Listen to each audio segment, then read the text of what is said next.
नमस्कार मंडळी. संवाद डॉक्टरांशी या उपक्रमाच्या 10व्या पर्वातील 4थ्या कार्यक्रमात मी अतुल गोखले सर्व उपस्थितांचं रोटरी क्लब ऑफ मुंबई पार्लेश्वरच्या वतीने मनपूर्वक स्वागत करतो. आजचा विषय किती महत्त्वाचा आहे याची कल्पना तुम्हाला या आकडेवारीवरनं येईल. असं म्हणतात की भारतात अंदाजे 13 कोटी मधुमेहाचे रुग्ण आहेत आणि साधारण 18 कोटी भारतीय मधुमेह होण्याच्या काठावरती बसलेले आहेत. आणि असंही म्हणतात की दर 7 मधुमेह रुग्णांच्या मध्ये एक मधुमेहग्रस्त पाय असलेला रुग्ण असतो. 7त 1. सो इतका महत्त्वाचा विषय हाताळण्यासाठी आम्हाला वाटलं की आपल्याकडेही तितकीच महत्त्वाची व्यक्ती आली पाहिजे आणि म्हणून महाराष्ट्राचे राजवैद्य डॉक्टर तुषार रेगे आज आपल्या इथे उपस्थित आहेत. तर मी मुंबई पार्लेश्वरच्या विद्यमान अध्यक्ष मोनिका टंडन यांना विनंती करतो की डॉक्टर तुषार रेगे यांना व्यासपीठावर निमंत्रित करावं.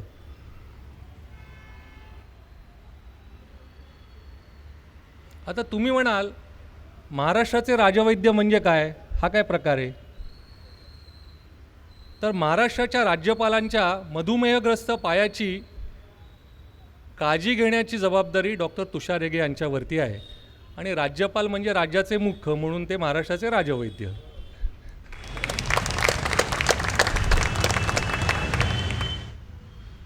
या विषयात भारतात सर्वप्रथम फेलोशिप मिळालेल्या सर्जन्सपैकी डॉक्टर तुषार रेगे एक आहेत. ते गेली 35 वर्ष शल्यविशारद म्हणून कार्यरत असून मधुमेहग्रस्त पाय असलेल्या रुग्णांची काळजी घेण्यासाठी डायबेटिक फूट क्लिनिक इंडिया नावाचे एक विशेष केंद्र माहीम येथे चालवतात. मधुमेहग्रस्त रुग्णाचा पाय शस्त्रक्रिया न करता कसा वाचवता येईल यावर त्यांचा भर असतो. या व्यतिरिक्त डॉक्टर रेगे शुश्रूषा, रहेजा फोर्टिस, वोखाट आणि लीलावती या 4 वेगवेगळ्या रुग्णालयांमध्ये डायबेटिक फूट क्लिनिकची जबाबदारी सांभाळतात. डायबेटिक फूट विषयाबद्दल जनजागृती करणे हा त्यांचा जिव्हाळ्याचा विषय असून राजभवन, विविध रोटरी क्लब्स आणि मुंबई पोलिसांसाठी या विषयावर कार्यशाळा ते नित्यनेमाने आयोजित करतात आणि याच कारणास्तव आज पार्लेकरांच्या भेटीस ते इथे आले आहेत. क्लब अध्यक्ष मोनिका टंडन यांना विनंती करतो की त्यांनी डॉक्टर तुषार रेगे यांचे फळांची परडी देऊन स्वागत करावे.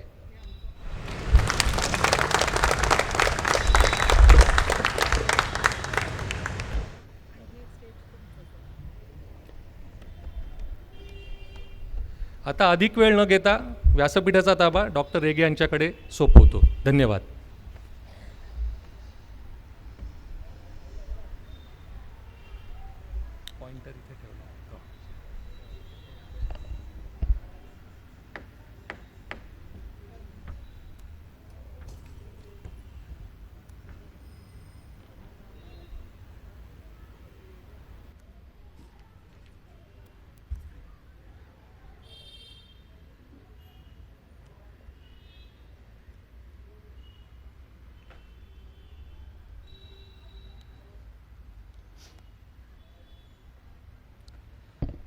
नमस्कार मंडळी. गोखले आणि मोनिका टेंडननी जेव्हा इकडे निमंत्रण दिलं तेव्हा एक छान वाटलं. पार्ल्यात बोलण्याची एक मजा वेगळीच असते आणि मुख्य म्हणजे इकडे परत त्यांना सांगत होतो तसं होम ग्राउंडवर आल्यासारखं वाटलं, कारण बरीचशी ओळखीची मंडळी भेटली. मी एक नुसता संवाद साधणार आहे, कारण तुमचं टायटलच तसं आहे डॉक्टरांशी संवाद. हे एक लेक्चर समजू नका, थोडं समजून घेण्याचा प्रयत्न करा. सर्वप्रथम तुम्हाला मी 2 गोष्टी सांगतो. परवा एक तरुण मुलगा क्लिनिकवर आला, असा हँडसम दिसणारा, टी शर्ट घातलेला, टाईट जीन्स होत्या आणि ओळखीचा होता. त्यांनी सांगितलं की डॉक्टर मी आलो आहे कारण कोणीतरी तुमचा कॉन्टॅक्ट दिला. मला थोडं ओळखीने आलेला. माझं थोडं वजन कमी होतं आहे, मला थोडा वीकनेस वाटतो आहे. आणि तपासणीत काहीच प्रॉब्लेम नव्हता. मी त्याला म्हटलं आपण तुझी शुगर करून घेऊया. आणि तो हसायला लागला. डॉक्टर काय मजा करतात का तुम्ही? डायबेटिक फूट सर्जन म्हणून सगळ्यांच्या शुगर्स करता का तुम्ही आल्यावर? म्हटलं नाही, एक रुटीन आपण शुगर करूया आणि त्याच्यानंतर मग काही टेस्ट वगैरे लागल्या तर फिजिशियनला रिफर करतो. त्याची शुगर केली आणि 350 हा आकडा आला. तरुण 20 ते 25 वर्षाचा मुलगा, हँडसम, निरोगी, काही त्रास नाही एक्सेप्ट थोडा विकनेस वाटतो आहे, थोडं काय वजन कमी होतं आहे म्हणून आला आणि त्याची शुगर 350 होती. ही गोष्ट जरी वेगळ्या प्रकारची वाटली तरी दिस इज अ कॉमन ऑकरन्स. म्हणजे ही गोष्ट परत परत आम्हाला बघायला मिळते. म्हणजे काही त्रास नसतो माणसाला आणि तो डायबिटिक निघतो किंवा त्याला मधुमेह असतो किंवा जसं गोखले साहेबांनी सांगितलं, there are lot of pre diabetics, म्हणजे जे आता डायबिटीज अजून त्यांना झालेला नाही आहे पण त्यांची रेंज अशी आहे की आज नाही तर उद्या नाही तर परवा त्यांना डायबिटीज होणार आहे. आणखीन एका माणसाचं उदाहरण सांगतो आणि तेही परत परत आम्हाला बघायला मिळतं. असेच एक काका आलेले, त्यांना काहीतरी पायाला लागलं आणि घरच्यांना काहीच माहीत नाही या माणसाला लागलं आहे काही, यांना डायबिटीस नाही कारण टेस्ट केली नव्हती. डायबिटीस नाही तर टेस्ट केली नव्हती म्हणून त्यांना डायबिटीज नाही असं आपण म्हणतो. आणि जेव्हा ते आले तेव्हा नातेवाईकांनी सांगितलं की यांना त्रास काहीच नाही पण आमच्या घरात वास यायला लागला आणि वाटलं की म्हणजे असं कुजल्यासारखा वास येत होता, उंदीर मेला की काय असं काहीतरी वाटलं. आणि नंतर त्यांनी पाहिलं तर जमिनीवर असे थोडे असं रक्त किंवा काहीतरी पडल्यासारखं वाटलं आणि म्हणून त्यांनी पाहिलं की काय आहे, तर या काकांच्या पायाला असं काहीतरी जखम होती, पू येतो आहे, काही त्यांच्या बाबतीत काही कल्पना नाही. त्यांना विचारलं तर त्यांना काही दुखतही नव्हतं. त्यांनाही आणलं, त्यांच्या टेस्ट केल्या तर परत हे सुद्धा इसम अनकंट्रोल्ड डायबिटीज किंवा ज्याला 400च्या वर शुगर्स असतात असे निघाले. प्रॉब्लेम होता की हा माणूस मला सांगतो आहे की मला काहीच त्रास नव्हता, मला दुखत नाही आहे आणि मग एवढं शुगर कशी, इतकी जखम कशी झाली, इतका पू कसा झाला. आणि ह्याच गोष्टीला आपण डायबिटिक फूट म्हणतो, ज्याच्यासाठी इकडे मला तुम्ही बोलवलं आहे. ह्या स्लाईड्स फक्त एक बॅकग्राऊंड म्हणून आहेत, आपण बोलणार आहोत. ही एक फेमस स्लाईड आहे आणि मी ती प्रत्येक व्याख्यानात दाखवतो. ही पहिल्यांदा जेव्हा उसेन बोल्ट, ज्यांनी 10 सेकंदाच्या आत 100 मीटर पार केले, ही crossed 100 metres in less than 10 seconds world championship ऑलिम्पिक्समध्ये, ती स्लाईड आहे. आणि आपल्या सगळ्यांना असे पाय आवडतील, स्ट्रॉंग पाय आहेत, 100 मीटर 10 सेकंदाच्या आत माणूस धावू शकतो. पण वस्तुस्थिती भारतात वेगळी आहे आणि वस्तुस्थिती अशी आहे की आज आपल्या देशात ह्यूज नंबर ऑफ डायबिटिक्स आहेत. आणि मी मुद्दाम ही स्लाईड दाखवतो आहे की जेव्हा मी हा माझा टॉक द्यायला सुरुवात केली तेव्हा इट वॉज 70 मिलियन्स, म्हणजे 7 कोटी. 3 का 4 वर्षापूर्वी हा टॉक देताना 9 कोटी होतं. आणि जसं आता तुम्ही सांगितलं की देर आर व्हेरियस एस्टिमेट्स. काही स्टडीजमध्ये म्हणतात की भारतात 10 कोटी आहेत, 13 कोटी आहेत, 15 कोटी आहेत, कारण आपल्याकडे एक्झॅक्ट फिगरच नाही आहे. पण मी मुद्दाम ही स्लाईड ठेवली आहे कारण 4 वर्षापूर्वी हा जो फिगर आहे तो आता इररेलेवंट आहे. ह्या वेगाने डायबिटीसचं प्रमाण वाढतं आहे.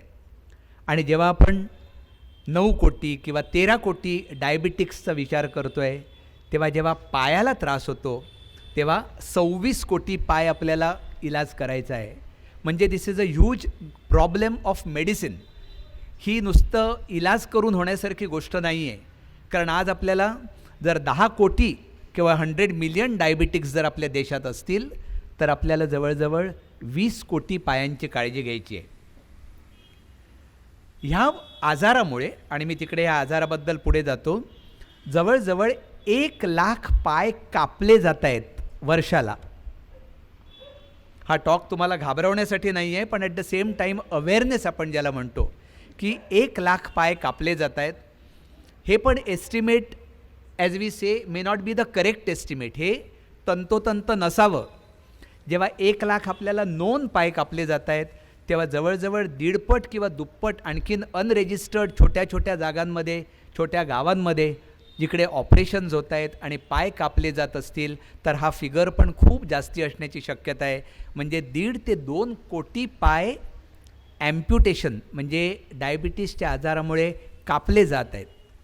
आणि ही शेवटची जी लाईन आहे ही फार महत्त्वाची आहे. We have said alas a large number of them were avoidable. याचा अर्थ की जर वेळच्या वेळी काळजी घेतली गेली असती तर कदाचित हे पाय वाचू शकले असते. म्हणजे आपण आता काय म्हणतो आहे, एवढ्या आता टॉकमध्ये आपण काय म्हणालो की भारतात डायबिटीसचं प्रमाण वाढत चाललं आहे. आपल्याला कल्पना नाही 10 कोटी 12 कोटी 13 कोटी की 15 कोटी डायबिटिक्स किंवा मधुमेहाचे रुग्ण आहेत.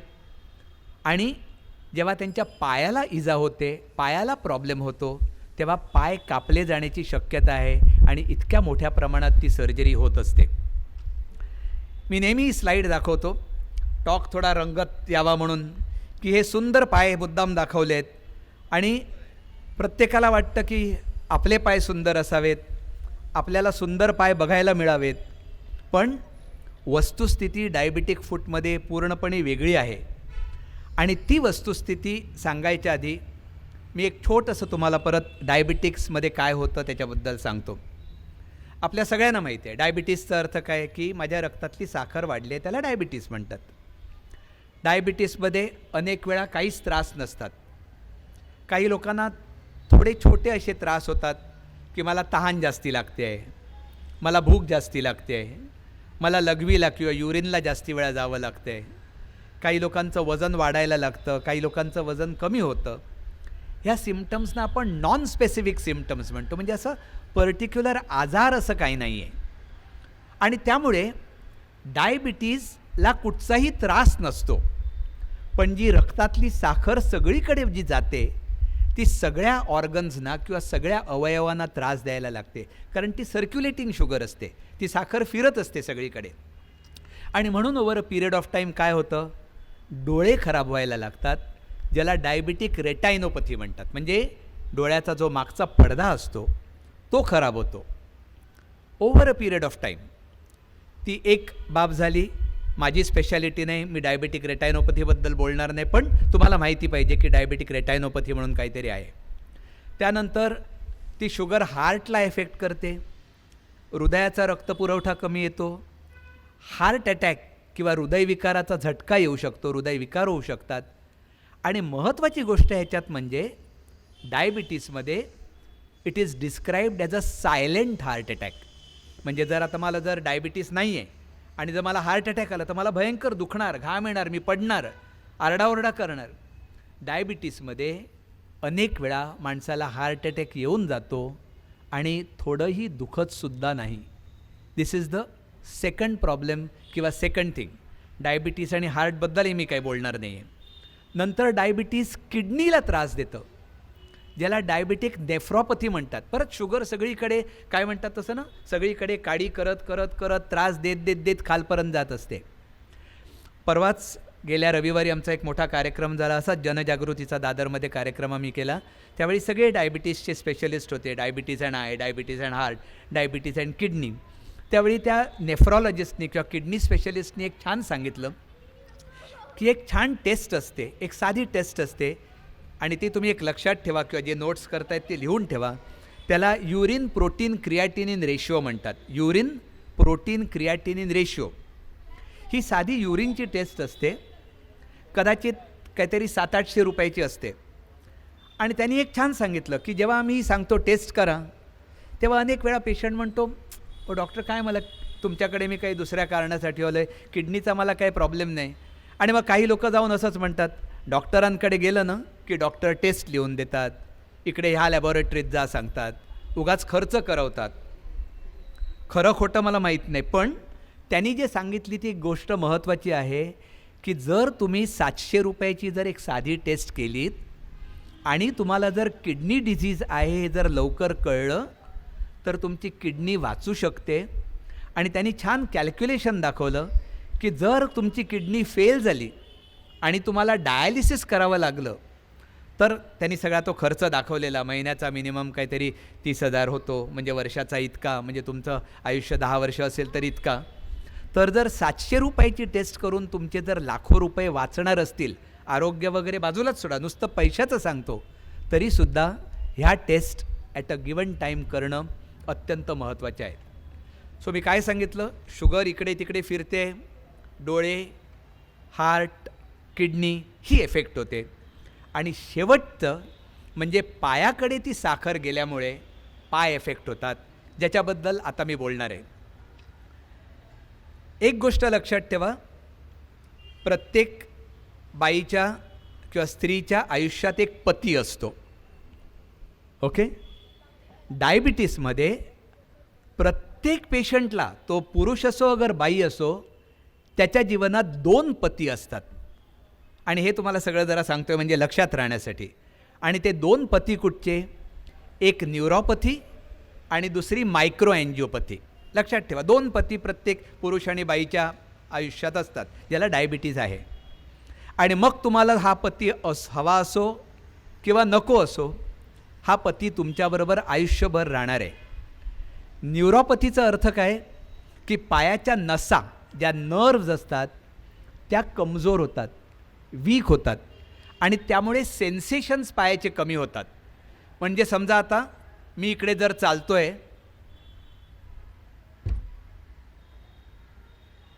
माझा पाय ह्या पॉईंटला जर आपटला आणि तिकडे जर समजा एक खिळा असेल, तर मी लगेच ओरडणार किंवा तुम्हाला विचारीन काय तुमचा स्टेज असा कसा, किंवा लगेच त्याचा इलाज करीन, किंवा दुखतं म्हणून उद्या पाय वर घेऊन बसीन. डायबिटीस पेशंट्सना या संवेदना कमी होतात. डायबिटीस पेशंट्सना वेगवेगळ्या संवेदना पायात होतात आणि त्यामुळे त्यांना काही जाणवत नाही. मी जे दुसरं उदाहरण सांगितलं तुम्हाला, की ते काका दवाखान्यात आले, त्यांच्या पायाला जखम झालेली, पू झालेला आणि दुखत पण नव्हतं. हे अनेक वेळा लोकांना खोटं वाटतं किंवा एक्झॅजरेशन वाटते, पण ह्या वस्तुस्थिती आहेत. कारण ह्या लोकांना डायबिटिक न्यूरोपॅथी असते. आणि दुसरा पती जो येतो तो डायबिटिक अँजिओपॅथी किंवा मायक्रो अँजिओपॅथी म्हणतात.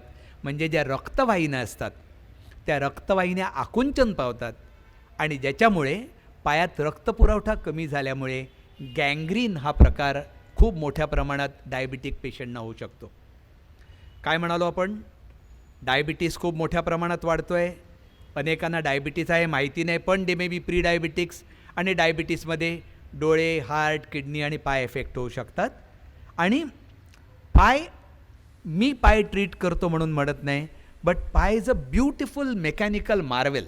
म्हणजे कॅन यू इमॅजिन की मी जर बुटाचा पाय घेऊन तुमच्या पायावर उभा राहिलो तर काय होईल? तुमचा पाय क्रश होईल, जखम होईल, दुखेल तुम्हाला.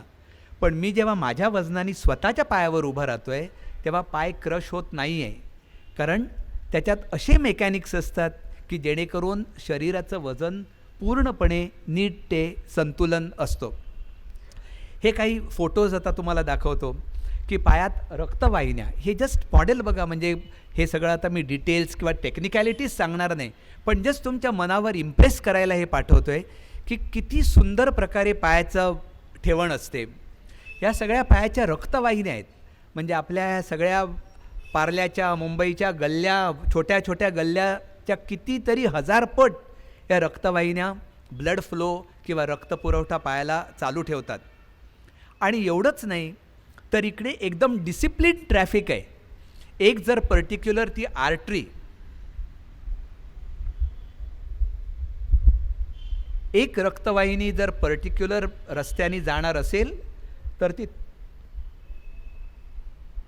त्याच रस्त्याने जाणार आणि त्याच पर्टिक्युलर पायाच्या एरियाला किंवा त्या पायाच्या भागाला रक्तपुरवठा आणि सेन्सेशन्स, ब्लड सप्लाय आणि वायटॅलिटी आपण म्हणतो, म्हणजे पायात जीव ठेवण्याचं काम करतात. सो इतका सुंदर जो पाय आहे, इकडे परत दाखवलं आहे की पायाच्या म्हणजे वेगवेगळ्या काही ठेवण असते. ह्याच्या डिटेल्समध्ये मी जाणार नाही, पण हे मुद्दाम मी तुम्हाला स्लाईड्स दाखवतो आहे दाखवायला की पाय हा एक साधा अवयव किंवा साधा ऑर्गन नसून एक कॉम्प्लेक्स अवयव असतो. आणि मग डायबिटीस जेव्हा होतो तेव्हा काही ना काहीतरी प्रॉब्लेम्स सुरू होतात. आणि हे प्रॉब्लेम्स का सुरू होतात?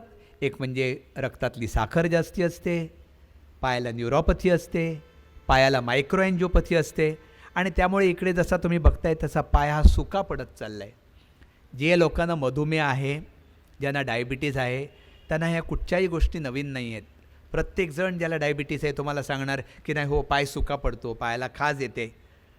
आणि कधीकधी over a period of time पायाची नखं खराब व्हायला लागतात. जसं क्लिअर दिसतंय का ह्याच्यात स्लाईड्समध्ये? हे एक नख आहे आणि नख जाड झालं आहे. नख आहे ते एकदम असं निर्जीव झाल्यासारखं होतं. आणखीन एक गोष्ट नाही ती मी नंतर सांगतो तुम्हाला, जेव्हा पायाच्या काळजीबद्दल सांगेन तेव्हा.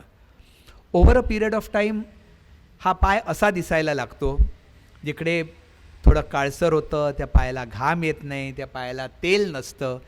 ऑल दीज आर प्रिकर्सर्स, म्हणजे या सगळ्या गोष्टींमुळे पायाला इजा होऊ शकते, पायाला जखमा होऊ शकतात. आणि मग काय होतं, हा पाय एका प्रकारचा डिफॉर्मिटी म्हणजे काय म्हणतात त्याला, व्यंग पायात तयार होतं. ह्या टोजना, म्हणजे ही जी बोटं आहेत त्याला क्लासिकली हॅमर टोज म्हणतात.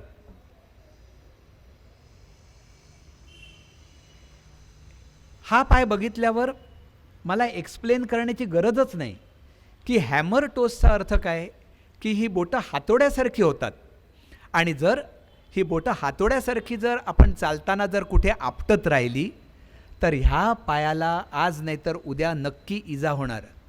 आणि ह्याच्यात पेशंटची काही चूक नाही की डायबिटीसमुळे पाय स्टिफ होऊन बोटं जी नॉर्मली मुलायम पाहिजेत ती अशी कम्प्लिटली हॅमर टोज झाले आहेत. ही बोटं रिजिड झाली आहेत आणि त्यात ह्या पायाला न्यूरोपॅथी आहे. त्यामुळे हा जेव्हा पेशंट चालतो, हा पेशंट जेव्हा इकडे प्रवास करतो, हा पेशंट इकडे उड्या मारतो, काही करतो, तेव्हा ह्या बोटांना जखमा होण्याची शक्यता खूप असते. हे आणखीन पुढची स्टेज आहे की म्हणजे हॅमर टोज मगाशी दाखवले, हे बोट आणखीन वर जात राहिलं आहे. आणि नीडलेस टू से, म्हणजे ह्याच्यात काही रॉकेट सायन्स नाही आहे, पण असा जेव्हा पाय असतो तेव्हा ह्या पर्टिक्युलर पायाच्या भागाला जखमा होऊ शकतात, कारण ह्या पायाचा शेपच पूर्णपणे बदलला आहे. मी हे बिल्डअप करतो आहे की म्हणजे कसं होतं आहे, शुगरमुळे पाय डिफॉर्म होतो आहे, डिफॉर्म झाल्यावर आपण त्याला हॅमर टोज म्हणतो, जखमा होऊ शकतात. आणि शेवटी आपटून पायाला भोवरी होते आणि ह्या भोवरीला कॅलस असं म्हणतात.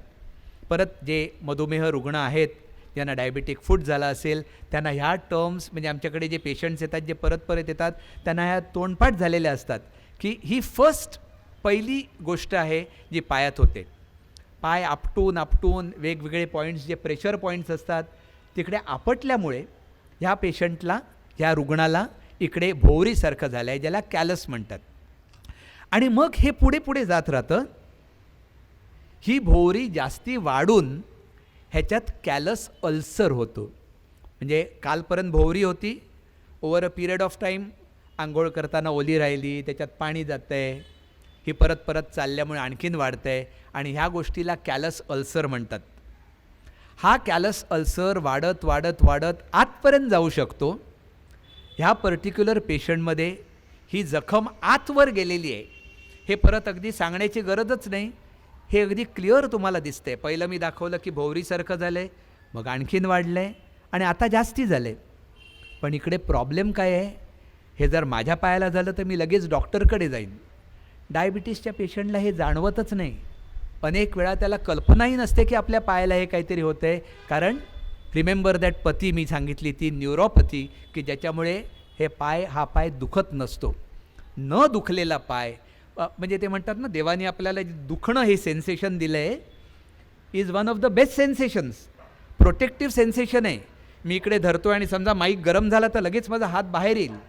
मला जर कळतच नसेल, मी हा माईक अर्धा तास धरून बोलीन आणि नंतर हात भाजलेला असेल. So pain is an important protective sensation, जे डायबिटीसमध्ये निघून गेलेलं असतं. आणि ह्याची जर काळजी नाही घेतली तर हा पायाला काळा डाग जो येतो त्याला गँग्रीन असं म्हणतात. एकदा गँग्रीन सुरू झालं की पेशंटला त्रास वाढत जातो. ज्या लोकांना भीती वाटते तेव्हा जेव्हा स्लाईड्स येतील तेव्हा डोळे बंद करा. एकदा एका टॉकला गेलेलो शुश्रूषा हॉस्पिटलमध्ये आणि असा टॉक दिला आणि त्यावेळी म्हणजे 10-15 वर्षापूर्वी माझाही उत्साह खूप जास्ती होता. मी असे कापलेले, ऑपरेटेड असे काय वेगवेगळे पाय दाखवायचो. आणि झालं तो वयस्कर सिनियर सिटिझन्सचा तिकडे एक दिलासा म्हणून ग्रुप आहे, त्या ह्याच्यात दाखवलं. टॉक संपला, लोकं गेली. आठवड्याभराने मी त्या ओ पी डीमध्ये असताना त्या एक काकू आल्या आणि त्यांनी जवळजवळ मला पकडलंच. डॉक्टर 10 दिवस झाले मी तुमचा टॉक पाहिला, त्याच्यानंतर ते भीतीने माझी झोप उडाली आणि माझी शुगर पण तुमच्यामुळे वाढली, आता काय करायचं सांगा. म्हटलं आजी त्या टॉकमुळे शुगर वाढली नाही आहे, पण मला सांगायचं होतं म्हणजे अनेक वेळा मी मग स्लाईड्स काढून टाकतो, पण ॲट द सेम टाईम या अशा जनजागृती टॉक्समध्ये हे पण दाखवणं आवश्यक असतं, कारण हे बघून तुम्ही घाबरलात तर चालेल, पण हे स्वतःला तुम्हाला होता कामा नये आणि त्याच्यासाठी हे माहिती असणं खूप आवश्यक आहे. तरी ज्यांना स्लाईड्स भीती वाटत असेल त्यांनी मे बी डोळे बंद करा, किंवा पार्ल्याला मी 10 दिवसांनी येणार नाही जेव्हा मला कोण सांगतील की तुमच्या टॉकमुळे माझी शुगर वाढलेली आहे. आणि असे पाय डिफॉर्म्ड होत राहतात, जसं ह्या बाईंना, परत not going to the technicalities, पण ह्याला शार्कोस फूट म्हणतात. म्हणजे हा पाय कम्प्लिटली डिफॉर्म्ड आहे डायबिटीसमुळे. जर तुम्ही पाहिलं त्या पायाला काही शेपच नाही आहे, आणि ज्या पायाला शेप नसतो तो पाय वेट बेअरिंग करू शकत नाही. म्हणजे आपल्या पायाचा जो एक पर्टिक्युलर आकार असतो त्या आकारामुळे आपण आपलं वजन तोलवू शकतो. आणि मग अशा छोट्या छोट्या गोष्टी होतात. हे एक दाखवलं, एक साधं नखुरड आहे. हे एक नखुरडं आपल्या सगळ्यांना होतं. आपण नखं नीट कापत नाही, नखांमध्ये थोडा कचरा गेलेला असतो, तो नखातला कचरा काढताना. हे फक्त डायबिटीसच्या लोकांनाच होतं असं नाही, कोणालाही होऊ शकतं. पण जेव्हा ते नखुरड होतं डायबिटीसमध्ये, ह्याची खूप काळजी घेणं आवश्यक असतं, कारण हे छोटा 1 ड्रॉप ऑफ पस, एक पू झालेला थेंब पूर्ण पाय खराब करू शकतो. काही याच्यात लोकांच्या नकळत नख निघू शकतं. हे सगळे माझे क्लिनिकमध्ये आलेले पेशंट्स आहेत, तर कुठचीही गोष्ट एक्झॅजरेटेड नाही आहे. हजारो पेशंट्सचे असे फोटोज मी तुम्हाला दाखवू शकेन. ह्या पेशंटलाही काही कल्पना नव्हती, काहीतरी काल नख दुखत होतं म्हणून तो पेशंट आला आणि मग बूट काढल्यावर म्हणाला, अरे डॉक्टर हे नख निघालं आहे. म्हणजे काय त्याला दुखतच नव्हतं. दुखत नव्हतं इज द डेंजरस पार्ट. आणि जर काळजी घेतली नाही, हे मुद्दाम मी दाखवतो आहे कारण हे एका सिनियर पोलीस ऑफिसरच्या अत्यंत एज्युकेटेड पत्नीचा पाय आहे, की जिकडे दोन्ही पायांना गँग्रीन होऊन हा पाय निकामा होण्याच्या स्टेजला आलेला आहे. आणि त्यांनी तेच सांगितलं की आम्हाला कल्पनाच नाही की डायबिटिक फूट हे असं काहीतरी असतं. डायबिटीसबद्दल माहिती आहे, डायबिटीस डोळे माहिती आहे, हार्ट अटॅकबद्दल माहिती आहे, पण डायबिटिक फूटमध्ये गँग्रीन किंवा असं काही होऊ शकतं ह्याची कल्पनाच नव्हती. आणि म्हणून जेव्हा पेशंट येतो तेव्हा काही टेस्ट केल्या जातात. आता प्रत्येक टेस्ट तुम्ही करण्याची गरज नसते, पण तरी एक ओरिएंटेशन म्हणून मी तुम्हाला सांगतो. ही पहिली टेस्ट आहे ज्याला बायोफिजिओमेट्री म्हणतात, किंवा सेन्सेशन्स आपण बघतो. हे सेन्सेशन मोठ्या टेस्ट करण्याची गरज नसते. तुम्ही तुमच्या पायाच्या तळव्याला नुसतं हात लावून किंवा थंड आणि गरम, गरम म्हणजे खूप गरम नाही, एक थंड पाण्यात आणि कोमट पाण्यात फडका बुडवून जस्ट सेन्सेशन्स घरातलं कोणी चेक करू शकतं की पर्टिक्युलर 3 किंवा 4 पॉईंट्सना, अंगठ्याला, ह्या उंचवट्याला, खोटेकडे अलगद जर तुम्ही बोट लावलं आणि तुम्हाला जाणवतं आहे की नाही हे जर बघितलं आणि त्याच्यात तुम्हाला जर कळलं की नाही मला जाणवतच नाही हात लावलेला, तर तुम्ही न्यूरोपॅथी सुरू झाली आहे हे ओळखू शकतात. फूट क्लिनिकमध्ये या स्पेशल टेस्ट होतात जेणेकरून आपल्याला कळतं की डायबिटिक न्यूरोपॅथी आहे की नाही. ह्या पण आणखीन काही स्पेशल टेस्ट आहेत जेणेकरून कळतं की पायात रक्तपुरवठा आहे की नाही. आणि मुद्दाम एक जस्ट ओरिएंटेशनसाठी या सगळ्या स्लाईड्स दाखवतो आहे, is more to impress upon your minds, किंवा काही गोष्टींचा एम्फसिस व्हावा म्हणून, की इकडे जस्ट आता ऐका आपला रक्तपुरवठा कसा असतो पायाचा. ह्याच्यात ऑडिओ आहे.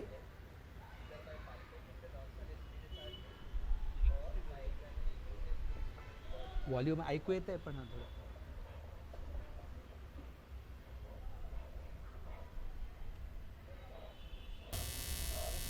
The dorsalis pedis is heard. The posterior tibial is heard just behind the medial malleolus at the ankle. हा आवाज येतोय ठक ठक ठक. Good blood flow. ह्याच्यावरनं आपल्याला कळू शकतं की रक्तपुरवठा चांगला आहे की नाही. किती छोटं इन्स्ट्रुमेंट होतं पाहिलं ते. आम्ही जेव्हा शिबिरं करतो, कॅम्प्स करतो, तेव्हा हे इन्स्ट्रुमेंट घेऊन जातो, जेणेकरून आपल्याला कळतं की रक्तपुरवठा आहे की नाही. एवढं जरी कळलं तरी पाय तपासणीत आपल्याला खूप फायदा होतो. त्यानंतर आणखीन एक स्कॅन असतो ज्याला पोडिया स्कॅन म्हणतात. हा पोडिया स्कॅन म्हणजे पेशंटला आम्ही एका पर्टिक्युलर मॅटवर चालवतो आणि असा ठसा माझ्या क्लिनिकमध्ये माझ्यासमोर येतो. ही पेशंटच्या पायाची कुंडली झाली. जेव्हा माणूस लग्न करतो किंवा ज्योतिषाकडे जातो तेव्हा ही कुंडली घेऊन जातात. ओके. आणि मग ज्योतिषी त्या कुंडलीत बघून सांगतो की राहू 5व्या घरात आहे आणि शनी 2ऱ्या घरात आहे, वॉटेवर असं. तर आता अजून 6 महिने लग्न करू नका, 3 महिन्यापर्यंत दुकान उघडू नका, जर केलं तर फटका बसणार तुम्हाला, लग्न केलं तर प्रॉब्लेम होणार, असं सांगतो.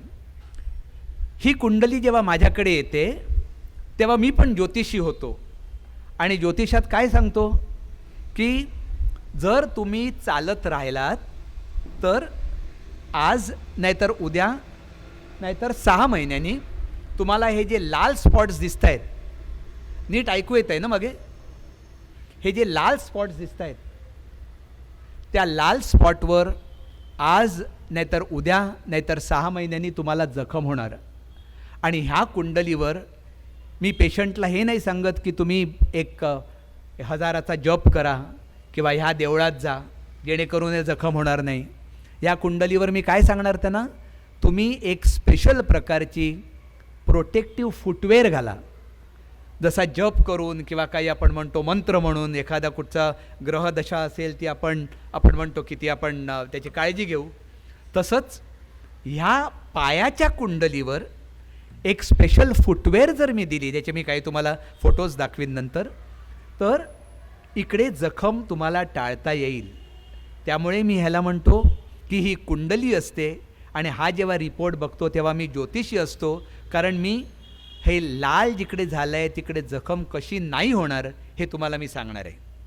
आणि म्हणून आणखीन काय काय ऑटोमॅटिक गोष्टी निघत चालल्या आहे, टेक्नॉलॉजी वाढत चालली आहे. आधी दाखवला हा सिम्पल स्कॅन होता, असा हा एक डायनॅमिक स्कॅनसुद्धा, अगेन जस्ट फॉर ओरिएंटेशन, तुम्हाला ॲटलिस्ट कळलं पाहिजे की काय काय अवेलेबल गोष्टी असतात.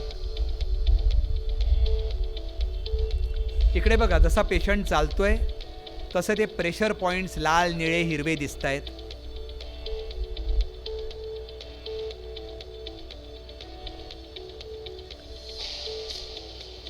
ह्यानी आपल्याला क्लिअर कळतं की या पेशंटचे प्रेशर पॉईंट्स कुठचे आहेत, पेशंटनी कसं काय केलं तर हे जखमा पुढे टाळता येतील आणि कसा आपल्याला पाय ह्या पेशंटचा वाचवता येईल.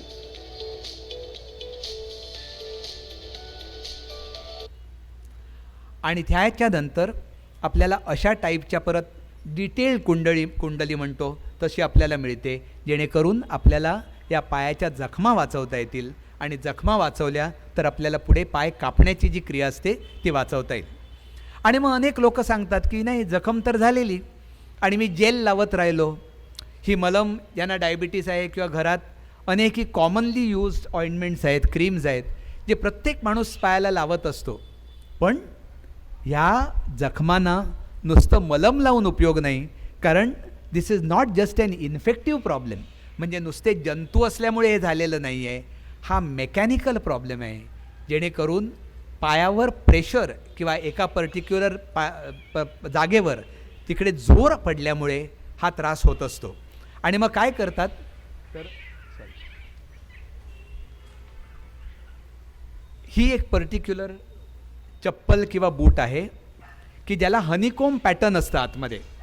आणि हनीकोम पॅटर्नचा अर्थ काय, इकडे जिकडे जखम आहे तिकडचे हे आतले असे नॉब्स काढलेले आहेत. म्हणजे समजा माझ्या पायाला इकडे जर जखम आहे, मी दाखवल्याप्रमाणे 1000 मलम लावली तरी ते जखम सुकणार नाही आहे. पण माझा जो इन्सोल आहे, हा जो बूट आहे, चप्पल आहे, त्याच्यामधनं जर आतमधले जर ते हनीकोम जर काढले तर मी जेव्हा चालतो तेव्हा ती जखम बरोबर त्या खड्ड्यात राहते. आणि ॲक्च्युली मजेत मी सांगतो, जखम जर खड्ड्यात ठेवलीत तर तुमचा पाय खड्ड्यात जाणार नाही. म्हणजे की जखम खड्ड्यात असल्यामुळे त्या जखमेवर प्रेशर येणार नाही, तुमची जखम नीट होऊ शकते आणि तुमचा पाय वाचू शकतो. आणि असे अनेक टाईपचे बूट असतात जेणेकरून पायाच्या जखमा आपण सांभाळू शकतो, काळजी घेऊ शकतो. आमच्याकडे जेव्हा कोण फिल्ममधला किंवा कोण स्टार येतो किंवा कोण VIP पेशंट येतो तेव्हा त्यांचं प्रत्येक वेळी हाच प्रॉब्लेम असतो, डॉक्टर मी मेलो तरी चालेल पण हे बूट मी घालणार नाही. आता काय सांगू, म्हणजे आता मी त्यांना म्हणतो मेले तरी चालेल म्हणजे शेवटी जर तुम्ही नाही बूट घातलेत तर तुम्हाला प्रॉब्लेम होणारच आहे. पण हे बूट अत्यंत महत्त्वाचे असतात. हे जड असतात, टिकत नाहीत, छान दिसत नाहीत, पण लक्षात ठेवा हे छान दिसण्यासारखे कुठचे स्केचर्स किंवा नायकीचे शूज नाही आहेत. हे तुमचा पाय वाचवणारे बूट आहेत आणि त्यामुळे हे बूट महत्त्वाचे असतात.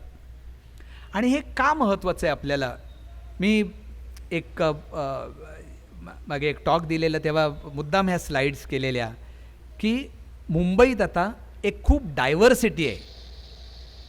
एक तर या हाय राईज बिल्डिंग्स एकदम हाय एंडची लोकं राहतात ज्यांना लिफ्ट आहे, रॅम्प आहे, सगळं आहे, चालायला छान गोष्टी आहेत. ऑन द अदर हँड आपल्याकडे अशा छोट्या चाळी आहेत जिकडे त्या घरापासून रस्त्यावर येईपर्यंत अशा खडबडीत रस्त्यावर कुठे काही खिळा पडला असेल, कुठे काय करवंटी पडली असेल, जिकडे आपल्या पायाला लागू शकतं. प्रॉब्लेम आता असा झाला आहे की डायबिटीस पूर्वी आपण म्हणायचो की फक्त श्रीमंत लोकांमध्ये होतो, डायबिटीस अगदी एलिट क्लासमध्ये होतो. आता अनफॉर्च्युनेटली डायबिटीस एलिट क्लास किंवा श्रीमंत लोकांमध्येच होतो असं नाही, अनेक साधे गरीब लोकांमध्ये डायबिटीस व्हायला लागला आहे. आणि हा डायबिटीस झाल्यामुळे खर्च वाढत चालले, ट्रीटमेंट वाढत चालली आहे, कारण सांगितल्याप्रमाणे डायबिटीसमध्ये सगळे अवयव एफेक्ट होऊ शकतात. तर मुद्दाम हे दाखवले की मुंबईत ऑन वन हँड इतक्या हाय राईज आहेत, सगळ्या पॉश बिल्डिंग्ज आहेत, ऑन द अदर हँड अगदी मुंबईमध्ये हाय राईजच्या बाजूलाच अशी आपल्याला झोपडपट्टी चाळी अशी वस्ती दिसते की जिकडे लोकांना इवन टॉयलेटला जायचं असेल तर 100 मीटर लांब जावं लागतं. त्याचप्रमाणे डायबिटीसची ट्रीटमेंट झाल्यानंतर ज्या लोकांचे पाय कापले जातात त्या लोकांना इधर हाय एंड ट्रीटमेंट मिळते, म्हणजे जसं काही एकदम इलॅबोरेट हे प्रोस्थेसिस दिले जातात जिकडे कम्प्लिटली शिकवलं जातं की आर्टिफिशियल पाय लावल्यावर कसं चालायचं, काय करायचं, एकदम हाय एंड 5-5 लाखाचे पाय असतात. ॲट द सेम टाईम आपल्याकडे अशीही माणसं आहेत की ज्यांना अगदी गव्हर्मेंट हॉस्पिटलमध्ये, जिकडे आपण जयपूर फूट म्हणून तुम्ही ऐकलं असाल की अगदी साधा पाय असतो, पण काय ह्या माणसाला दुसरा इलाजच नव्हता, हा जयपूर फूट काहीतरी करून पाय लावून बिचारा नोकरीला किंवा कुठे जाणार, त्यामुळे अशा टाईपचेही पाय लावावे लागतात. हे सगळं का दाखवतो आहे, कारण आपल्याला डायबिटिक फूटची काळजी घ्यायची आहे. जर काळजी नाही घेतलीत आणि ॲम्प्युटेशनवर जर वेळ आली तर खूप त्रास होतो, खूप खर्च होतो, सगळ्या गोष्टी होतात. आणि म्हणून ज्या लोकांना फोटो घ्यायचा असेल किंवा लिहायचं असेल तर ह्या 7 गोष्टी तुम्ही जस्ट लिहून घ्या, किंवा त्याच्यावर आता एक एक गोष्टीवर मी तुम्हाला एक मिनटं सांगणार आहे.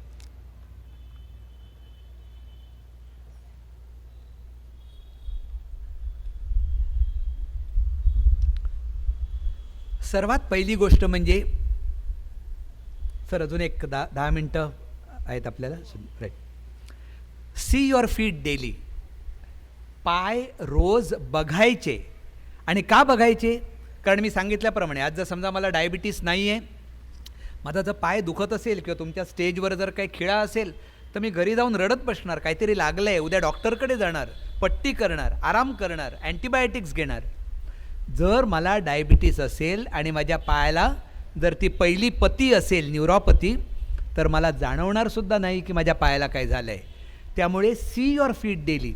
इधर तुम्ही स्वतः पाय बघणं अत्यंत कठीण पडतं आणि वयस्कर लोकांमध्ये नीट दिसणार नाही, पाय डोळ्यासमोर येऊ शकणार नाही, म्हणून आम्ही सांगतो की घरातल्या कोणीतरी पाय बघणं आवश्यक आहे.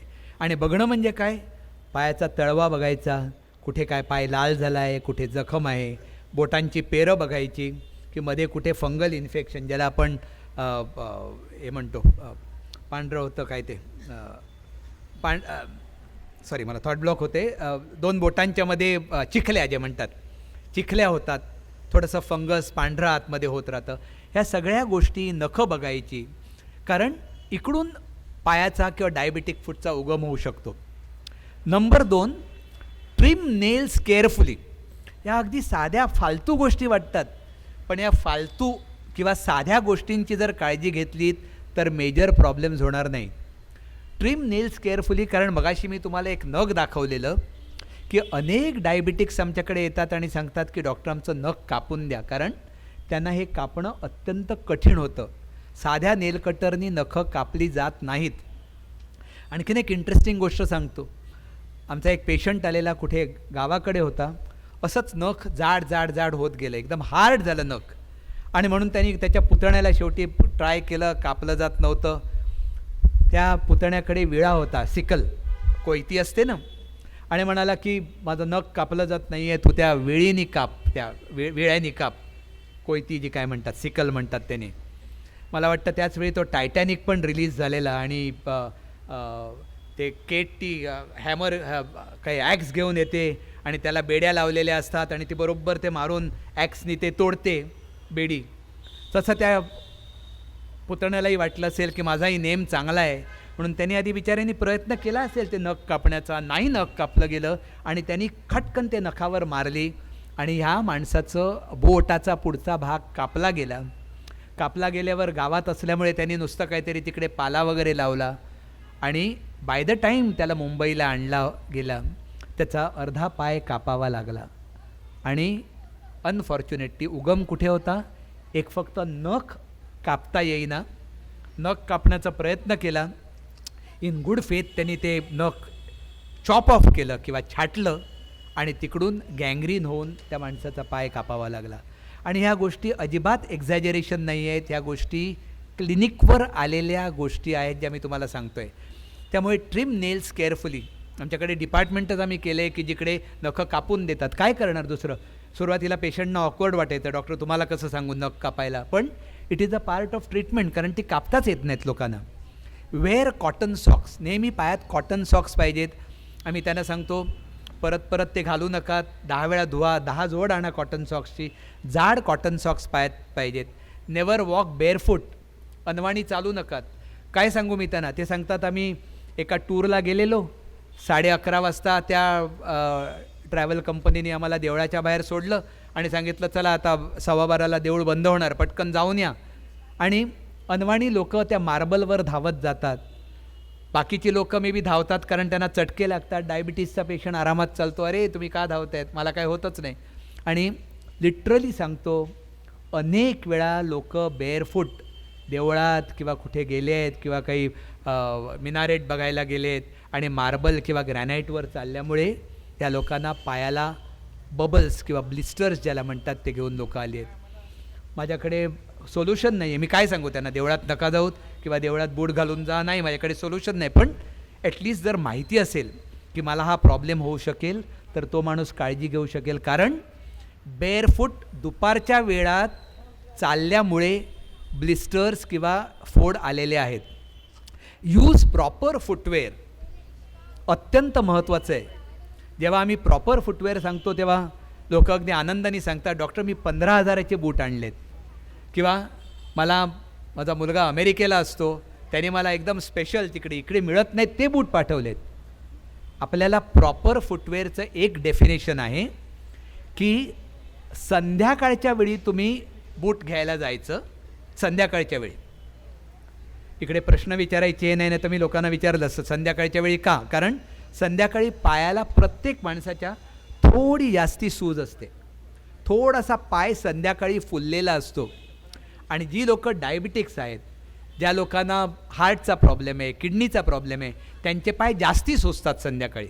त्यामुळे संध्याकाळी जायचं, बूट घालायचा, बुटावर खर्च करा, कपड्यांवर करू नका, कॉस्मेटिक्सवर करू नका, पण बुटांवर खर्च करा. कारण जर चांगले बूट असतील तर तुमचे पाय वाचू शकतील. आणि जो बूट तुम्ही घालणार आतून नीट बघा सॉफ्ट आहे का, त्याचं इन्सोल बघा चांगलं आहे का. बूट जो घालणार आणि तुम्हाला वाटतं की ही राईट साईज आहे, नाही मला बरोबर वाटतो, त्याच्या एक साईज बूट जास्ती घ्यायचे. कारण टाईट शूज जर असले तर डायबिटिक फूटला ते एक निमंत्रण असतं. त्यामुळे बूट तुमचे एक साईज नेहमी जास्ती पाहिजेत. So use proper footwear. No hot fermentation, no massage. गरम पाण्याचा शेक घ्यायचा नाही, मसाज जास्ती घ्यायचा नाही. आणि हे डायबिटिक्समध्ये कॉमन असतं, कारण डायबिटिक लोकांचे किंवा मधुमेह मला कालच कोणी सांगितलं की डायबिटिक्स म्हणू नका, call them people with diabetes. Diabetic patients किंवा डायबिटिक्स म्हणू नका तसं, कारण हा आता एक लाईफस्टाईलचा एक पार्ट झाला आहे, आजार नाही, रोग नका समजूत. तर ह्या डायबिटीज पेशंट्सचे पाय थकतात, पाय दुखतात. आणि बऱ्याच डायबिटिक्सना वाटतं एखादा जर मी चांगला मसाज घेतला, एखादं चांगलं तेल लावलं तर पायाला खूप बरं वाटेल. अनेक लोक असं करतात आणि तिकडून पायांना इजा होतात. कारण हलका जर मसाज केला तर तो डायबिटिक म्हणतो, अरे तू काय करतोय, नीट करतच नाही, जरा दाब जोरात, काय ताकद नाही का तुझ्यात. आणि तो समजा जर मसाजवाला कोण आला असेल तो आपली पूर्ण ताकद दाखवतो. आणि डायबिटिक लोकांची स्किन आणि खालचे टिश्यूज इतके वीक झाले असतात, कमजोर झाले असतात की मसाजच्या नंतरसुद्धा प्रॉब्लेम्स सुरू झालेत. मी या साध्या गोष्टीवर गेली 5-10 मिनटं घालवली एवढ्यासाठी, कारण जर आज तुम्हाला खरोखर जर काय इकडे सांगायचं असेल, कारण बाकी सगळं होतं ते नुसतं एक अवेअरनेससाठी होतं, पण जर प्रॅक्टिकल कुठची जर गोष्ट सांगायची असेल तर ही गोष्ट सांगायची. आणि आम्ही नेहमी म्हणतो ईच वन टीच वन. तुम्हाला जर आज तुम्ही इतका वेळ काढून जर इकडे 7 ते 8 इकडे थांबलात तर घरी गेल्यावर लगेच फोन करून किंवा मेसेज करून हा एक मेसेज तुमच्या ॲटलिस्ट एक माणसाला सांगा. आणि कुठचाही एक डायबिटिक तुमच्या लक्षात येईलच, कारण आज प्रत्येक घरात, कामावर, नातेवाईकात आजूबाजूला मधुमेहाचे रुग्ण असतातच. त्यामुळे त्यांना एवढं जरी कळलं तरी ते खूप आहे. आणि म्हणून ह्या अवेअरनेससाठी जसं I am thankful to you all Rotarians, कारण तुम्ही इकडे बोलवलं आणि आम्हाला ही पॅशन वाटते की this is something which should go to people. लोकांपर्यंत ते पोचलं पाहिजे. आम्ही पोलिसांमध्ये शिबिरं केली आहेत, कारण पोलिसांमध्ये पण पाहिलं की अत्यंत हा रोग कॉमन आहे, खूप त्रास असतो. म्हणजे पूर्वी आम्हाला आपल्याला पोलिसांबद्दल वाटतं ना, पोलीस ॲरोगंट आहेत, हे आहे ते आहे, पण जेव्हा आम्ही जवळून पाहिले त्यांना ॲज पेशंट्स किंवा डायबिटिक्स, तेव्हा खूप कठीण लाईफस्टाईल असते. अशा अनेक पोलीस झोन्समध्ये आम्ही शिबिरं केली आहेत. अँड वी फाउंड की अनेक लोकांमध्ये एकदम हाय लेवल ऑफ डायबिटीज आणि high level of food problems असतात. हा एक कोकणात शिबिर केलं आहे, एक मद्रासमध्ये, चेन्नईमध्ये एक छान स्टडी केलेली की आपण म्हणतो की डायबिटीज हा एक शहरी रोग आहे. It is an urban illness, शहरात रोग आहे. पण आता असं सिद्ध झालं आहे की हा रोग ग्रामीण भागातसुद्धा तेवढ्याच जोराने वाढतो आहे. आणि इमॅजिन, हे सगळे मुद्दाम मी असे बायकांचे आणि पुरुषांचे मागून असे फोटोज दाखवले आहेत की ही सगळी साधी लोकं आहेत. ही तिकडे शेती करतायत, काहीतरी तिकडे छोटं दुकान चालवत आहेत, आणि या सगळ्यांना डायबिटीज आहे. काय करणारी लोकं, म्हणजे इकडे लिटरली आपल्याकडे सोल्युशन्स नाहीत. इतकी लोकं जी डायबिटीज आहे त्यांच्याकडे काही सामुग्री नाही आहे जास्ती. डायबिटिक फूट एवढं जर मी सगळं सांगितलं, बूट घालून चाला, सॉक्स घाला कॉटनचे, रोज पाय बघा, त्यांना वाटणार सगळं वेड्यासारखं सांगतोय. पण याही लोकांमध्ये डायबिटिक फूट, डायबिटिक गँग्रीन प्रॉब्लेम्स सुरू झालेले आहेत. ही जी नेक्स्ट स्लाईड आहे ती स्पेशली तुम्हाला रोटेरियन्ससाठी आहे की वेर हेड बी गॉन, आपण बँगलोरला गेलेलो. बँगलोरला ह्या लोकांनी एक इन्स्टिट्यूशन आहे तिकडे, भगवान महावीर हॉस्पिटल म्हणून, आणि त्यांनी अगेन थ्रू एन NGO त्यांना ही WHO ही गाडी मिळाली आहे, त्यांना बस मिळाली आहे. ही बस घेऊन दर रविवारी ते वेगवेगळ्या गावांमध्ये जातात. अगदी जिकडे काही सोय नाही आहे, बेअरली बस जाऊ शकते अशा ठिकाणी जातात. तिकडचे लोकल पुजारी आहेत, प्रिस्ट आहेत, कोण स्कूल टीचर्स आहेत, ह्यांच्या मदतीने ते लोकांना लिटरली पकडून आणतात. त्यांच्या शुगर्स केल्या जातात आणि बसच्या आतमध्ये डायबिटिक फूड टेस्टिंग केलं जातं. आणि द सरप्रायझिंग पार्ट इज की अनेक लोक तिकडे ग्रामीण भागात, हे बँगलोर म्हणजे कर्नाटकातलं आहे, जिकडे लोकांना कल्पना नाही आपल्याला डायबिटीज आहे, दे आर डिटेक्टेड डायबिटिक्स. आणि त्याच्यातल्या जवळजवळ 25 ते 40% लोकांना डायबिटिक फूटचं काही ना काहीतरी सिम्पटम असते.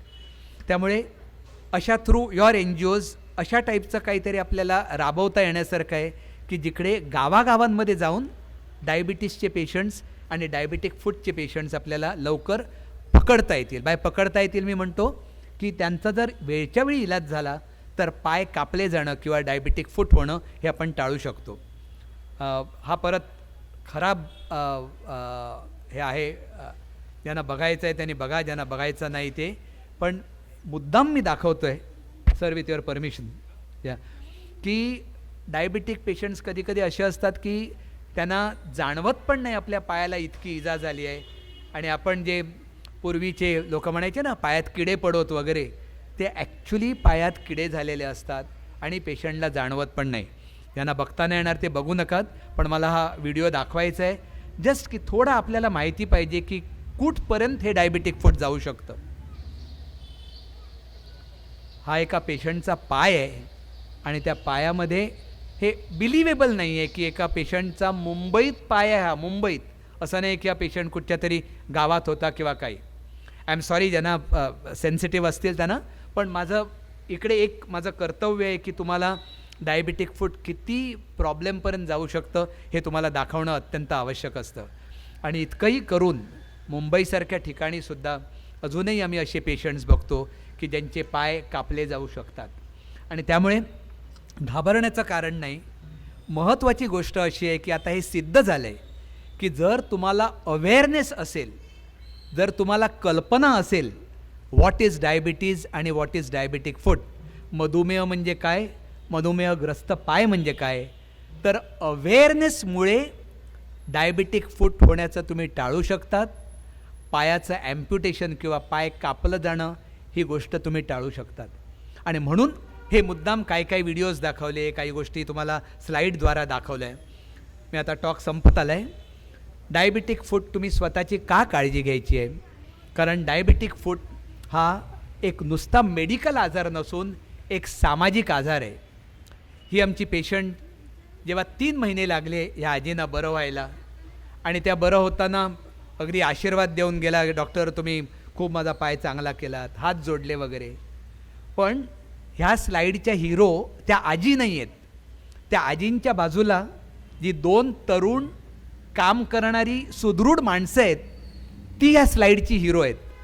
हिरो म्हणजे काय, ते म्हणाले डॉक्टर तुम्ही आमच्या आईना बरं केलं, पण या सगळ्या 3 महिन्यात प्रत्येक वेळी पेशंटला घेऊन येणं, प्रत्येक वेळी पेशंटचा आजारच बघणं, ह्याच्यात आमची जवळजवळ नोकरी जाण्याची पाळी आली आहे. कारण इवन लक्षात ठेवा, एखाद्या माणसाला जर हार्ट अटॅक आला, बायपास करायचं असेल, सोपं आहे. का सोपं मी म्हणतो, पैशाची सोय केली, ब्लड डोनेशनची सोय केली, 3-4 माणसं आली, 10-15 दिवस तुम्ही त्या माणसाची काळजी घेतलीत की बाय अँड लार्ज आता इवन हार्ट ऑपरेशन पण सगळं होऊ शकतं. डायबिटीज आणि डायबिटिक फूट जर तुम्हाला झाला किंवा जर कोणाला झाला तर हे 8-10 दिवसाचं काम नसून जवळजवळ 3 महिने 4 महिने असं चालू राहतं. आणि त्याच्यामुळे एकदा जर तो डायबिटिक फूट जर झाला तर लोकांना अत्यंत त्रास होत राहतो. पैशापायी पैसा जातो, वेळ जातो, आणि जसं सांगितलं जसे तरुण मॅन आवर्स ज्याला आपण म्हणतो, सुदृढ लोकांचा वेळ जातो याच्यात. कारण या वयस्कर आजी माझ्या क्लिनिकमध्ये एकट्या येऊ शकतच नाही. त्यांना आणायला आजोबा पण कोण चालणार नाहीत, त्यांना सुदृढ 2 लोक पाहिजेत, कारण हा पायावर त्या चालू शकत नाहीत. त्यामुळे लेडीज अँड जेंटलमॅन, इकडे सगळ्यात महत्त्वाची गोष्ट तुम्ही लक्षात ठेवायची म्हणजे की डायबिटीज जर असेल तर पायाची काळजी घ्या, जेणेकरून डायबिटिक फूट होणारच नाही. आम्ही जेव्हा पेशंटच्या पायाला हात लावतो, ही पण मी स्लाईड प्रत्येक वेळी दाखवतो प्रत्येक टॉकला, आणि लोक म्हणतात डॉक्टर तुम्ही पायाला हात लावतात, पाय बरेच वेळा वास येत असतो, घाणेरडे असतात पाय. आणि आम्ही नेहमी या स्लाईड्समध्ये म्हणतो की जर भगवंतांनी पण कोणाची पायाची पूजा केली आहे तर आम्ही ॲज डॉक्टर्स जर कोणाच्या पायाला हात लावून जर कोणाचा जर पाय वाचण्यासारखा असेल तर त्याच्यासारखं पुण्य नाही. त्यामुळे डायबिटिक फूट हे आपण थोड्या प्रमाणात एक होलिस्टिक मेजर म्हणून बघूया, की लोकांच्या पायाला हात लावूया, लोकांच्या पायाबद्दल समजवूया, की जेणेकरून ॲक्च्युअल प्रॉब्लेम अजिबात होणार नाही.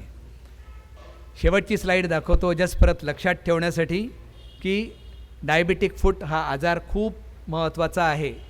पायाकडे लक्ष दिलं जात नाही. लोकांना हार्ट, डोळे, किडनी ह्याच्यावर इतकं लक्ष असतं की पायाकडे दुर्लक्ष होतं. आणि जर पायाकडे दुर्लक्ष केलं तर ह्या स्लाईडमध्ये जसं होतं तशी एका प्रकारची एक लाथच मिळते. हे जस्ट परत दाखवण्यासाठी की पाय तुम्ही इग्नोर करू नकात. पाय इग्नोर केलं म्हणजे मला इग्नोर केल्यासारखं आहे.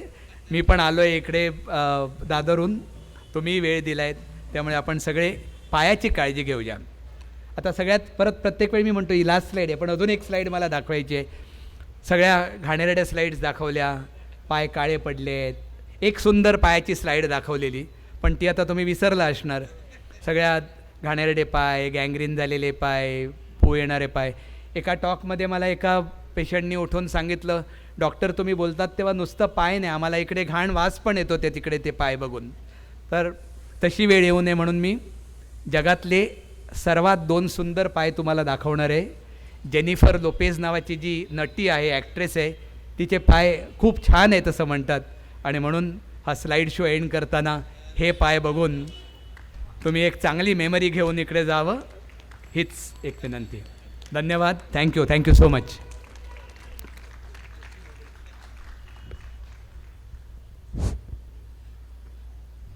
वा, खूप छान. हां हां हां. डॉक्टर रेगे, तुमच्या प्रेझेंटेशनमध्ये काही स्लाइड्स बघून मला खात्री आहे की इथे बसलेल्या अनेकांच्या हातापायांवरती शहारे आले असतील आणि तुमच्याबद्दलचा आदर द्विगुणित झाला. बसा ना, तुम्ही मध्ये बसा. तुमच्याबद्दलचा आदर द्विगुणित झाला याचं कारण 35 वर्ष रोज इतक्या अप्रिय दृश्य तुम्ही बघताय आणि तरीसुद्धा ज्या प्रकारचं प्रेझेंट तुम्ही सुरुवात आणि एंड केला, ती सृजनशीलता तुम्ही टिकवून ठेवली आहे तुमच्यामध्ये, याच्याबद्दल कौतुक आणि आदर. फार छान. डायबेटिक फूट या विषयाकडे जाण्याच्या आधी एक बेसिक फंडामेंटल प्रश्न विचारतो की भारताला diabetes capital of the world असं आता नाव पडलेलं आहे, तर याच्या मागची काही फंडामेंटल कारणं आहेत का? हॅलो. अत्यंत महत्त्वाचा प्रश्न तुम्ही विचारलात. ॲक्च्युली ना, डायबिटीजवर लिटरली एक अख्ख्या दिवसाचं सिम्पोजियम होऊ शकतं. आणि हा पण पॉईंट खरा मी कवर करायला पाहिजे होता की डायबिटीज होण्यामागे एक सर्वात महत्त्वाची गोष्ट असते म्हणजे जेनेटिक्स. की जर माझ्या घरात कोणाला आहे डायबिटीस तर मला होण्याची शक्यता आहे. इन ॲडिशन ज्या गोष्टी आता भारतात यायला लागल्या आहेत आणि म्हणून आपण बघतो की ग्रामीण भागात पण हे दिसतं आहे की एक म्हणजे आपलं फूड कल्चर, म्हणजे आपण जे फास्ट फूड जे म्हणतो ते प्रत्येकाला आता अनिवार्य झाले. म्हणजे मला आवडो किंवा न आवडो पण माझ्या आयुष्यात बर्गर, पिझ्झा हे येणारच. आणि ते चांगलं आहे का वाईट मला माहिती नाही, पण या फास्ट फूड कल्चरमुळे नंबर 2 ओबेसिटी, एक ॲव्हरेज वजन लोकांचं वाढत चाललं आहे. आणि शाळांमधनं पण एक रिसर्च केला आहे की 8वी ते 10वीच्या मध्ये जी मुलं आहेत दे आर ओबेज, म्हणजे त्यांचं जे नॉर्मल वजन पाहिजे त्या वजनापेक्षा जास्ती वजन असतं. आणि अनफॉर्च्युनेटली बरेच पालकांचं पण असं असतं, म्हणजे स्कूल मीटिंगला, शाळेच्या मीटिंगला ते जाऊन सांगणार की तुम्ही कुठच्या त्या फंक्शनला व्हाईट ब्रेड दिलात, ब्राऊन ब्रेड का नाही दिलात, आणि मग घरी येऊन मॅकडॉनल्ड्समध्ये जाऊन बर्गर खातात. सो हे एक ऑफकोर्स सगळे, म्हणजे मला वाटतं मी रिस्पॉन्सिबल असेल, माझ्याही हातून हे झालं असेल, पण ह्या सगळ्या गोष्टींमुळे डायबिटीसचं प्रमाण वाढत चाललं आहे. दुसरी गोष्ट आता येते म्हणजे स्ट्रेस, की ॲड्रेनर्जिक रिस्पॉन्स एक ज्याला म्हणतात, let us not go into the medical part, पण की स्ट्रेसमुळे डायरेक्टली मधुमेह होण्याची किंवा मधुमेह जर झाला असेल तर ती शुगर अनकंट्रोल्ड राहण्याची शक्यता जास्ती असते. या सगळ्या गोष्टींमुळे वी हॅव ॲक्च्युली ओव्हरटेकन चायना. म्हणजे पूर्वी चीनमध्ये मॅक्झिमम नंबर ऑफ डायबिटिक्स होते, आता भारतात चीनपेक्षा जास्त डायबिटिक्स झाले आहेत. त्यामुळे we are the diabetes capital. आणि सांगितल्याप्रमाणे स्ट्रेस, डायट आणि ऑफकोर्स जेनेटिक फॅक्टर्स, या सगळ्या गोष्टीमुळे डायबिटीज होतं. ओके, धन्यवाद. तुम्ही सुरुवातीला वेगवेगळी लक्षणं की म्हणजे डायबेटिक फूटचा प्रॉब्लेम सुरुवात होतोय त्याची लक्षणं फोटोमार्फत दाखवलीत, तर असं कुठलं एक लक्षण आहे का की जी धोक्याची घंटा समजावी की आता डॉक्टरकडे जाणं टाळूच नये आणि जायलाच पाहिजे ताबडतोब, असं कुठलं लक्षण तुम्ही सांगू शकाल? नॉर्मली जेव्हा डायबिटीज होतो, समजा आज मला डायबिटीज झाला, तर साधारण 5 ते 7 वर्षांनी डायबिटिकमध्ये ह्या ज्या 2 पत्ती मी सांगितल्या अच्छा. त्या पायात येऊ शकतात. म्हणजे न्यूरोपॅथी आणि वॅस्क्युलोपॅथी हे साधारण 5 ते 7 वर्षानंतर डायबिटीज झाल्यानंतर होतात. पण भारतात असं आता आलं आहे की जेव्हा माणसाला कळतं डायबिटीज आहे तेव्हा ॲक्च्युली 5 ते 7 वर्ष आधी त्याला डायबिटीज असतो. हो. कारण हा तुमचा प्रश्न परत खूप रेलेवंट आहे की बरेच वेळा डायबिटीसच्या सिम्पटम्सच नसतात. त्यामुळे जो रेड फ्लॅग आपण म्हणतो किंवा जी कधी काळजी घ्यायची, तर कधी हा प्रश्नच येत नाही. जेव्हा तुम्हाला डायबिटीज आहे तेव्हा अगदी लगेच तुम्ही फूड स्पेशालिस्टकडे जाण्याची गरज नाही. पण म्हणून मी सांगितलं ही एक जी स्लाईड होती, पायाची काय काळजी घ्या, काही नसताना पायाची काळजी घ्यायला सुरुवात करा. जसं मी सांगतो की तुम्ही शुगर वाढायच्या आधी एक्सरसाइजेस म्हणजे शुगर वाढेपर्यंत वाट बघू नका. जर शुगर तुमची नॉर्मल आहे तर आतापासूनच सवय करा. एक राऊंड मारा, काहीतरी जिना चढा, काहीतरी कसरत करा, जेणेकरून तुमची शुगर नॉर्मल राहील. हे असं मी बोलतो आहे पण मी अजून कसरत सुरू केली नाही आहे. पण as an advise it is important की तुमच्या शुगर्स वाढायची वाट बघू नका. त्याप्रमाणे जर तुम्हाला शुगर आली, डायबिटीज आहे किंवा जर तुमच्या फॅमिलीमध्ये डायबिटीज आहे तर ह्या ज्या सिम्पल ज्या गोष्टी लिहिलेल्या त्या तुम्ही करू शकता. त्याला काही 2 मिनटं पण लागणार नाहीत. रोज पाय बघा, पेरं बघा, नखं नीट कापा, बूट चांगले घाला. अनवाणी गेलात तर ठीक आहे, जा देवळात, तुम्ही पाय भाजू दे, चालेल. आल्यावर लगेच बघा, जर काही जर वाटलं तर लगेच ट्रीटमेंट घ्या, थांबू नका. कारण डायबिटीसमध्ये आणखीन एक आहे, this is called time is tissue. की जर आज मला जखम झाली, आणि बरेच वेळा हा कधी कधी प्रॅक्टिकल प्रॉब्लेम होतो. पेशंट सांगतात आम्ही क्लिनिकमध्ये फोन केला शुक्रवारी संध्याकाळी, ते म्हणाले आता क्लिनिक बंद आहे, डॉक्टर आज नाही. शनिवार रविवार क्लिनिक बंद होतं आणि आम्ही सोमवारपर्यंत थांबतो. आणि by that time Friday to Monday, सोमवारी मी बघतो तेव्हा गँग्रीन झालं असतं. मीच त्यांना विचारतो तुम्ही का थांबलात, आणि ते म्हणतात आम्ही थांबलो नाही, आम्ही फोन केला पण इन दोज 3 days. त्यामुळे जी लोकं अवेअर आहेत, मे बी जे आमचे पेशंट्स आहेत, त्यांना माहिती आहे की सोमवारपर्यंत थांबायचं नाही आहे. आज प्रॉब्लेम झाला, मी हॉस्पिटलमध्ये डायरेक्ट ॲडमिट होतो. पण हे ऑफकोर्स दूरची गोष्ट आहे. सिम्पटम्स नसणं, ॲक्च्युअली काही त्रास न होणं, हा सर्वात महत्त्वाचा डायबिटीसमध्ये त्रास आहे. हो, ओके. सो टिंगलिंग सेन्सेशन किंवा मुंग्या येणं पायाला, हे जे एक लक्षण आहे, तर त्याची सुरुवात झाली तर ह्या प्रॉब्लेमसाठी डॉक्टरकडे जावं असं म्हणता येईल आपल्याला? बिलकुल, जसं सांगितलं, एक ती पण स्लाईड मी मिस केली की त्याच्यात असं लिहिलं आहे की डायबेटिक न्यूरोपॅथीमध्ये काय काय होतं. तर एक म्हणजे पायाला मुंग्या येणं, काही लोक म्हणतात पाय माझा जड होतो आहे, काही म्हणतात पायाची आग होते, काहींना वाटतं पायाला माती लागली आहे, काहींना वाटतं मी पाण्यावर चालतो आहे, अशा वेगवेगळ्या गोष्टी. पण ती एक जी स्लाईड जी मी दाखवली नाही, त्याच्यात खाली लाल अक्षरात लिहिलं आहे की in a large number of patients there are no symptoms at all. जर मुंग्या आल्या तरी मी ठीक आहे डॉक्टरकडे गेलो, पाय जड वाटला डॉक्टरकडे गेलो, पण मला काही त्रासच नाही आहे, मला माझे पाय नॉर्मल वाटत आहेत, ते सर्वात जास्ती धोकादायक असतं. आणि त्यामुळे आयडियली जर तुम्हाला डायबिटीज असेल, आणि हल्ली बरेच जे डायबिटॉलॉजिस्ट असतात जे ट्रीट करतात, ते सुद्धा तुमचा पाय नॉर्मल कोर्समध्ये बघतात. बरेच डायबिटॉलॉजिस्ट आहेत, सांगतात की सॉक्स किंवा चप्पल बाहेरच काढून या. आयडियली तुमचे जर डायबिटॉलॉजिस्ट तुमचा पाय बघत नसतील, किंवा तुमचे फिजिशियन किंवा जिकडे तुम्ही ट्रीटमेंट घेतात, जिकडे जर तुमचा पाय बघितला जात नसेल, तुम्ही अगदी स्पेशल क्लिनिकमध्ये येण्याची अजिबात गरज नाही. तुमचे जे रेग्युलर ट्रीटिंग डॉक्टर आहेत ते जर बघत नसतील तर त्यांना स्पेसिफिक तुम्ही आठवण करून द्या की डॉक्टर मला डायबिटीस आहे, माझा पाय बघणं आवश्यक आहे. So there is nothing like a line. Diabetes जर असेल तर तुम्ही पाय चेक करणं किंवा डॉक्टरांना दाखवणं आवश्यक आहे बिफोर प्रॉब्लेम सेट इन. एकदा प्रॉब्लेम जसं आपण म्हणतो मुंग्या यायला लागल्या की ती न्यूरोपॅथी ऑलरेडी सेट इन झालेली आहे. पायाला ब्लड सर्क्युलेशन जर कमी असेल डायबेटिक पेशंटमध्ये, तर चालायचा व्यायाम करणं चांगलं का नाही चांगलं? ब्लड सर्क्युलेशन कमी असेल तर चालत राहणं आवश्यक असतं. हे म्हणजे कसं आहे की हा जर मेन रोड आहे, हा मेन रोडवरनं ट्रॅफिक जातो आहे, समजा इकडे ब्लॉकेज झालं आहे, काहीतरी रस्ता खोदून ठेवला आहे किंवा काही, तर गल्ल्या चांगलं असणं आवश्यक आहे की ट्रॅफिक त्या गल्ल्यांमधनं जाऊ शकतो. ह्याला मेडिकली कोलॅटरल सर्क्युलेशन असं म्हणतात, की मेन रोड बंद आहे त्यामुळे बाजूच्या गल्ल्यांमधनं ट्रॅफिक जातो आहे. आणि त्या कोलॅटरल्स ओपन होण्यासाठी किंवा त्या उघडण्यासाठी चालणं अत्यंत आवश्यक आहे. तरच त्या कोलॅटरल्स ओपन होतात किंवा ते ऑल्टरनेटिव्ह रस्ते चालू राहतात. फक्त एक गोष्ट लक्षात ठेवायची की जर डायबिटिक फूट झाला, म्हणजे डायबिटीजमध्ये काही जर पायाला इजा झाली, अल्सर झाला, जखम झाली, तर चालणं कम्प्लिटली बंद करायचं. आणि ह्याच्यावेळी खूप आम्हाला प्रॉब्लेम होतो. म्हणजे युजली जर पायाला जखम असेल तर शुगर्स वाढतात.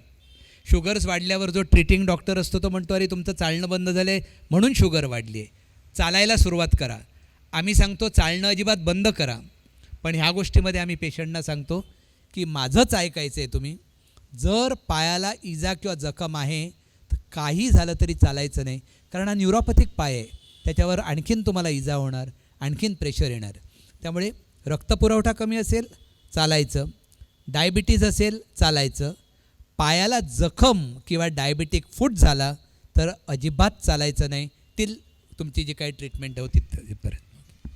पायाची जी जळजळ होते ह्या केसेसमध्ये, तर त्याला असा काही उपाय, असे क्रीम्स किंवा असं काही उपलब्ध असतात का there is something else complete? जेव्हा पायाची ही जळजळ होते, मुंग्या येतात, काही लोकांना अक्षरशः शॉक लागल्यासारखं शूटिंग पेन होतं, तर त्याला एक तर म्हणजे मॉइश्चरायझिंग क्रीम्स आम्ही देतो की जेणेकरून स्किन थोडी सॉफ्ट राहते.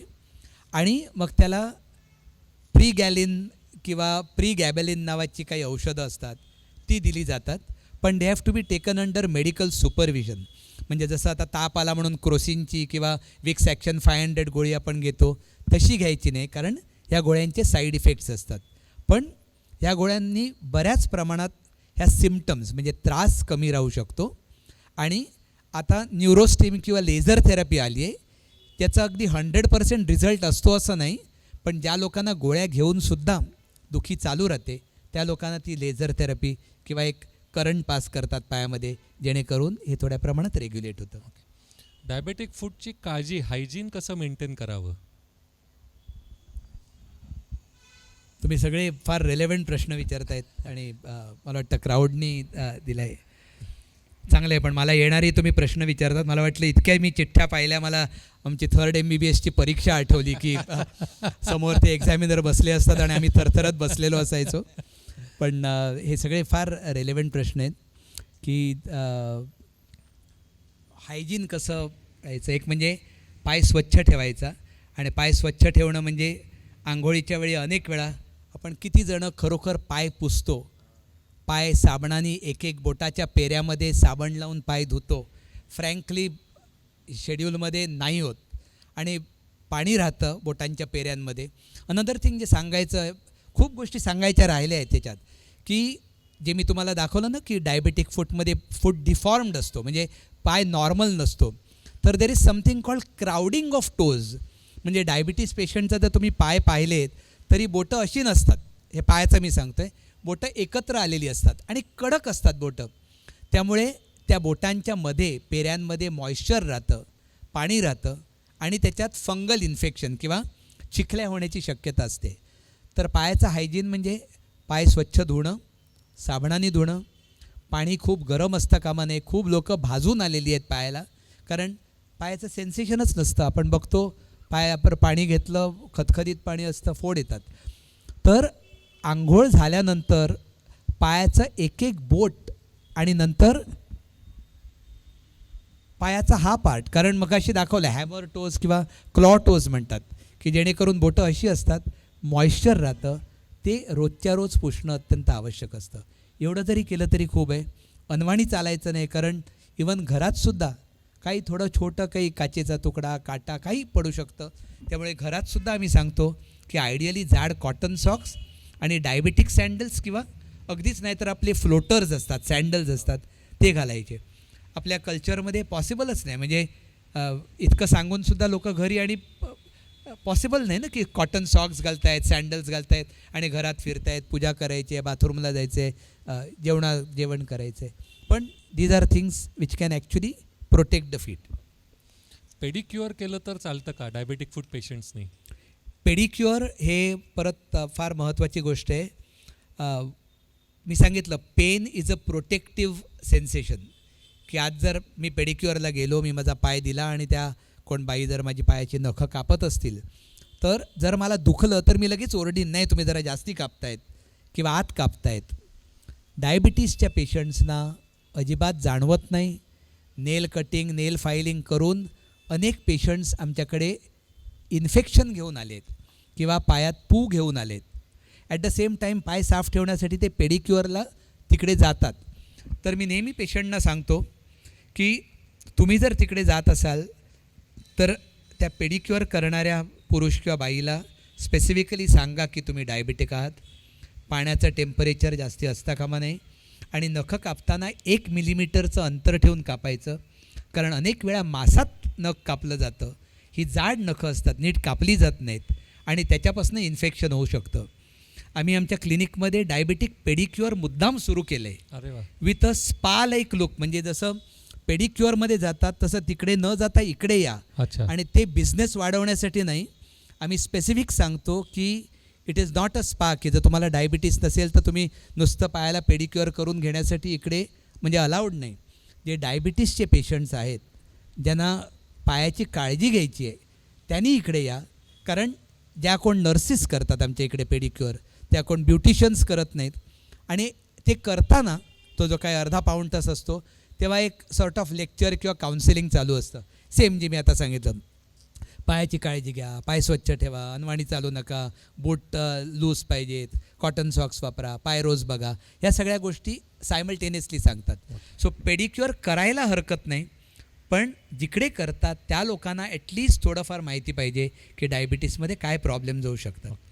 कुतूहल म्हणून एक प्रश्न विचारतो. डायबेटिक पेडिक्युअरबद्दल तुम्ही बोललात तुमच्या क्लिनिकमध्ये. हे करणारे स्त्री रुग्ण जास्त आहेत का पुरुष? किती ॲक्च्युली मला नाही हो का?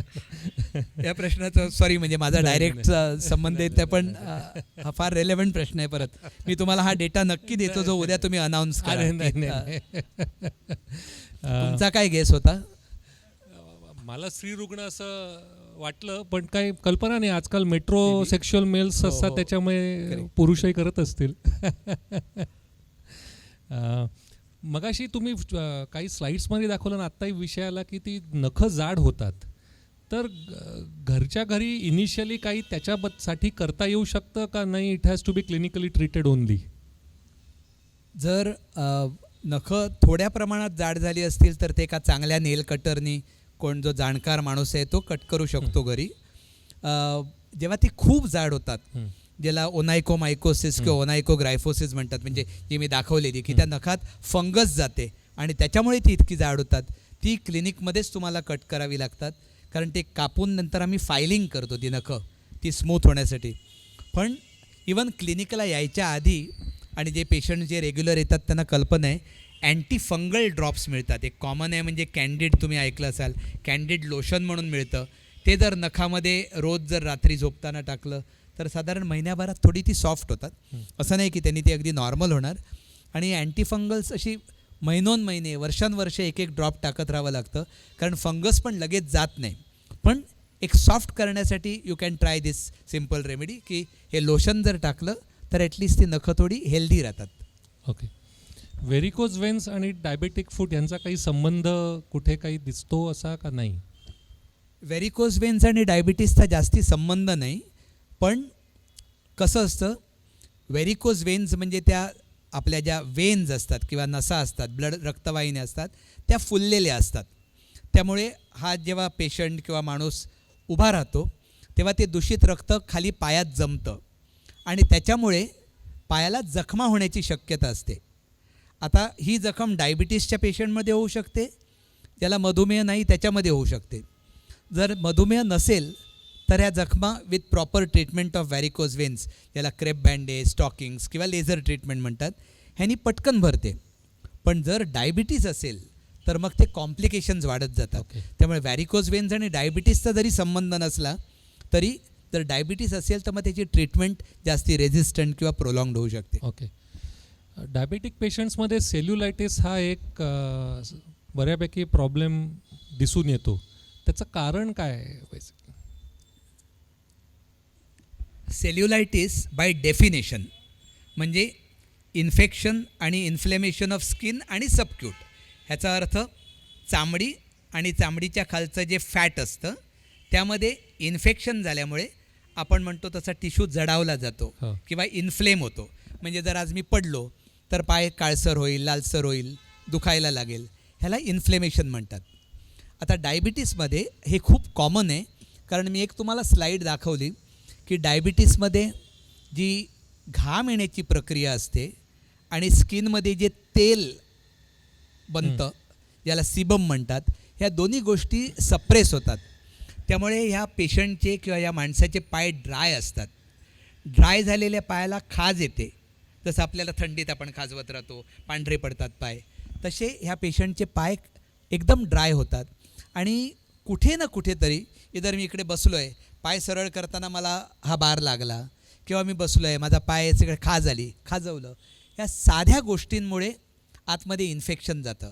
ह्याचं सगळ्याचं बेसलाईन ड्राय स्किन आहे.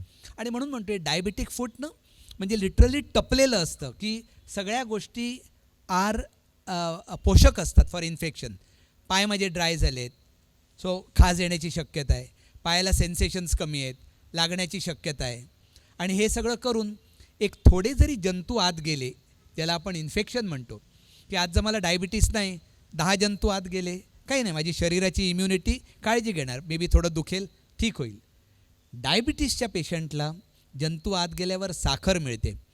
कधीकधी काही स्लाईड्समध्ये मी असं जस्ट उदाहरण म्हणून सांगतो की जर 2 पेशंट्स आहेत, ह्याच्याही पायाला मी जखम केली, ह्याच्याही पायाला जखम केली, ह्याला डायबिटीस नाही, ह्याला डायबिटीज आहे, ह्याच्या जखमेवर जर मी 1000 जंतू टाकले किंवा मातीतनं जंतू गेले, ह्याच्याही पायात 1000 जंतू गेले, ह्या माणसामध्ये 1000चे 5000 जंतू होतात. ते फास्ट रॅपिडली वाढतात, बॅक्टेरिया ज्याला आपण म्हणतो. पेशंट ज्याला डायबिटीस आहे त्या 1000चे 10,000 होत नाही, 1000चे 20 लाख जंतू होतात दुसऱ्या दिवसात. म्हणजे this is the rate of growth, कारण त्यांना पोषण मिळतं, साखर मिळते, त्यामुळे नॅचरली ते वाढतात. त्यामुळे एव्हरीथिंग इज अ रेसिपी. आपण म्हणतो ना, पोषक आहे, सेन्सेशन नाही, आपटू शकतो पाय, खाज येते, ड्राय आहे पाय, आणि मग आज जंतू गेल्यावर शुगरमुळे इन्फेक्शन वाढतं. त्याला सेल्युलायटिस म्हणतात. सिन्स तुम्ही सेल्युलायटिस म्हटलं म्हणून सांगतो, महत्त्वाची गोष्ट, जर सेल्युलायटिस झाला, तुम्हाला कसं कळणार? आम्ही पेशंट जे ट्रॅव्हल वगैरे करतात त्यांना हे इन्स्ट्रक्शन देतो. तुम्हाला कसं कळणार की तुमच्या पायाला इन्फेक्शन झालं आहे? Redness, swelling, heat and pain, ह्या 4 गोष्टी आहेत. म्हणजे लाल होणं पाय, सूज येणं पायाला, पाय गरम होणं आणि पाय दुखणं, ह्या 4 कार्डिनल साईन्स ऑफ इन्फ्लेमेशन म्हणतात. म्हणजे ह्या जर 4 गोष्टींपैकी ॲटलिस्ट 3 गोष्टी जर असतील, त्याचा अर्थ तुमच्या पायाला इन्फेक्शन झालं आहे. इमिजिएटली तुमच्या फॅमिली डॉक्टरकडे जा. इमिजिएटली चालणं थांबवून पाय वर एलिव्हेट करून ठेवा, कारण परत टाईम इज टिश्यू. आज जो सेल्युलायटिस नुसत्या औषधाने ठीक होण्यासारखा आहे, जर 2 किंवा 3 दिवसमध्ये गेले, तुमच्या शुगर्स फ्लक्च्युएट होत राहिल्या, इन्फेक्शन आत गेलं, तर it can cause major problems किंवा कॉम्प्लिकेशन्स. शेवटचे 2 प्रश्न घेतो आणि थांबूया. मी खूप लांब उत्तर देतोय की नाही, परफेक्ट. डायबेटिक फूट आणि युरिक ॲसिड फूटमध्ये फरक कसा ओळखायचा?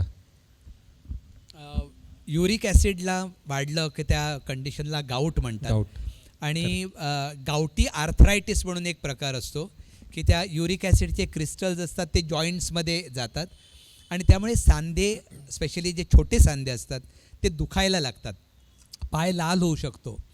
पण आम्ही सांगतो की पेशंटनी हे काय म्हणतो फरक ओळखायचाच नसतो, कारण इवन ॲज डॉक्टर्स आम्हाला पटकन इमिजिएटली सांगता नाही येणार की हे युरिक ॲसिडमुळे आहे की डायबिटीज इन्फेक्शनमुळे आहे. आणि टू बी सेफ, युरिक ॲसिडचा पेशंट आला तरी मी त्याला डायबिटिक फूट म्हणूनच ट्रीट करणार, कारण युरिक ॲसिड जर असेल तर फाईन, त्याची ट्रीटमेंट दिल्यावर ते गोष्ट कमी होऊ शकते. पण जर मी इग्नोर केलं की हे नाही, डायबिटिक फूट नाही, युरिक ॲसिड आहे, ठीक आहे, तुम्ही नुसत्या तुमच्या गोळ्या घ्या, आणि जर ते डायबिटीज इन्फेक्शन निघालं तर तो उद्या किंवा परवा क्लिनिकला येईपर्यंत परत सिव्हिअर इन्फेक्शन घेऊन येऊ शकतो. आणि शेवटचा प्रश्न, तुम्ही सर्जन आहात म्हणून त्या विषयावरती हे सेशन संपूया. शस्त्रक्रिया करायची वेळ आली तर या क्षेत्रातही इन्व्हेजिव्ह आणि नॉन इन्व्हेजिव्ह अशा दोन्ही प्रोसिजर्स आहेत का, उपलब्ध आहेत का? नाही, शस्त्रक्रिया जर लागली तर ह्याला सर्जरीच आपण जे म्हणतो तीच लागते. अनफॉर्च्युनेटली ह्याच्यात जसं आपण अपेंडिक्स गॉल ब्लॅडर ह्याला आपण लॅप्रोस्कोपी हां. किंवा लोक खूप अट्रॅक्टेड असतात की लेझर ट्रीटमेंट वगैरे, तर ह्याला तसं काहीही आलेलं नाही आहे. ह्याला आपण एकच गोष्ट करतो की म्हणजे ॲम्प्युटेशन, म्हणजे बोट, पायाचा भाग किंवा पाय वाचवण्याचा प्रयत्न करतो. आणि पूर्ण ही जे डायबेटिक फूटची जी संकल्पना आहे किंवा जे एम आहे किंवा जे एक उद्देश आहे, एक ध्येय आहे, ते फक्त एकच आहे की पहिलं म्हणजे की लोकांना अवेअरनेस की तुम्ही ती स्टेज येऊच देऊ नका, तुमच्याच स्टेजला तुम्ही ते स्टॉप करायचं. तरीसुद्धा जर प्रॉब्लेम आला लगेच लवकरात लवकर तुमच्या डॉक्टरकडे जायचं. आणि जर एवढंही करून जर स्टेज शस्त्रक्रियेची आली असेल तर आमचं म्हणजे कुठच्याही सर्जनचं हेच एंडेवर राहतं, ह्याच प्रयास राहतो, हाच प्रयत्न राहतो की काही करून पाय कापणं टाळायचं. आणि लकीली त्याच्यासाठी आता अनेक गोष्टी चांगल्या आलेल्या आहेत. म्हणजे तुम्ही हृदयाची अँजिओग्राफी, अँजिओप्लास्टी ऐकली असेल की मला जर हार्ट अटॅक आला तर मी कार्डिओलॉजिस्टकडे गेलो, तो सांगतो अँजिओग्राफी करा, अँजिओप्लास्टी करा, हार्ट ठीक राहतं. तशी पायाची पण अँजिओग्राफी असते. पायाची अँजिओग्राफी करून जो मी एक पथी सांगितलेला ना, अँजिओपथी, की ज्याच्यामुळे रक्तपुरवठा कमी झाला आहे, तर तो रक्तपुरवठा तुम्ही वाढवू शकतात अँजिओप्लास्टी करून. अर्थात त्याचे एक लिमिटेशन्स असतात. हार्टसारखी ती 5, 7, 10 वर्ष टिकत नाही, 3 महिन्यापर्यंत टिकते फक्त. पण तरी आपण का करतो, जर तात्पुरती जर मला जखम जर बरी करायची असेल आणि जर रक्तपुरवठा वाढला तर I can save the foot of this patient.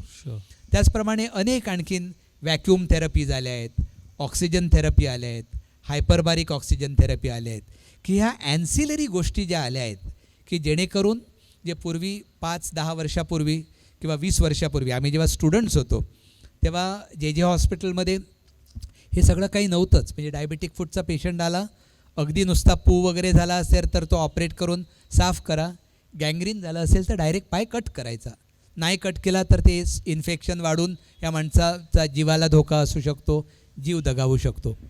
आता तसं नाही आहे. आता इवन सिरियस पेशंट्स जे आहेत त्यांना आपण अनेक ह्या गोष्टींमुळे वाचवू शकतो. हे आपण ट्राय करू शकतो अनेक गोष्टी की जेणेकरून पाय वाचू शकतो. पण मी ती जी एक स्लाईड दाखवली की त्या स्लाईडची हिरो म्हणजे माझी पेशंट नव्हती, त्याच्याबरोबर येणारी 2 माणसं. कारण डायबेटिक फूट हे खर्चिक काम आहे, ह्याच्यात चिकार खर्च होतो. आणि तो नुसता मी डॉक्टरचा खर्च किंवा हॉस्पिटलचा सांगत नाही.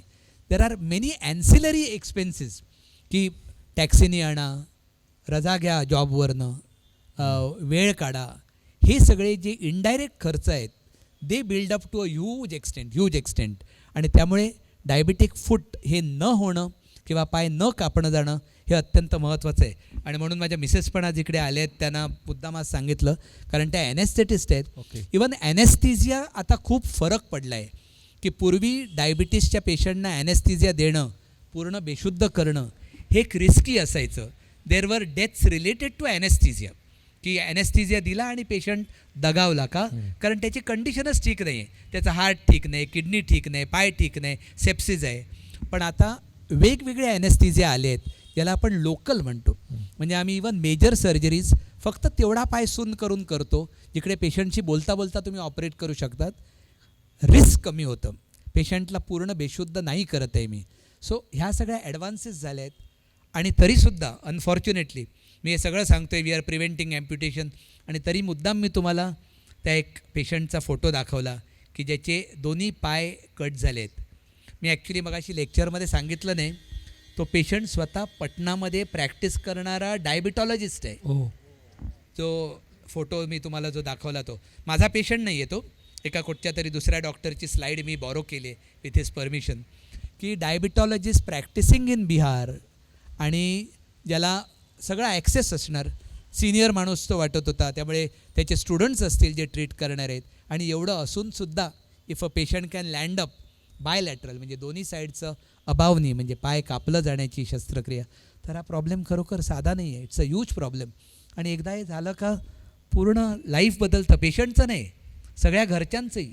तर एक पाय नसेल तर इतकं इन्फ्रास्ट्रक्चर लागतं, लॉजिस्टिक सपोर्ट लागतो, मॅनपॉवर लागते, हे कोण बघणार सगळं. बरोबर. आणि म्हणून परत सॉरी मी थोडं फिलॉसॉफिकल सांगतोय, पण हा अवेअरनेस महत्त्वाचा आहे की जेव्हा पायाला जसं तुम्ही म्हणालात काही नाही तर ॲटलिस्ट मुंग्या येतात त्या स्टेजला तरी तुम्ही ॲटलिस्ट बी अवेअर की माझा पाय बरोबर नाही आहे. ह्याचा अर्थ घाबरून जाऊ नकात, काळजी करत राहू नकात, पण काळजी घ्या त्या पायाची. बरोबर. धन्यवाद डॉक्टर. साखरेसारख्या गोड गोष्टीमुळे डायबेटिक फूडसारखा अतिशय कडू अनुभव एखाद्या रुग्णाला येऊ शकतो, पण तो येऊ नये यासाठी काय करता येईल याची पायाभूत माहिती तुम्ही खूप छानपणे सगळ्यांना आणि गमतीशीर पद्धतीने, छान हसत खेळत पद्धतीने सादर केलीत. त्याबद्दल तुमचे आभार. आमच्या क्लबचे माजी अध्यक्ष श्री राजेश शहा यांना विनंती करतो की त्यांनी तुम्हाला सायटेशन प्रेझेंट करावं.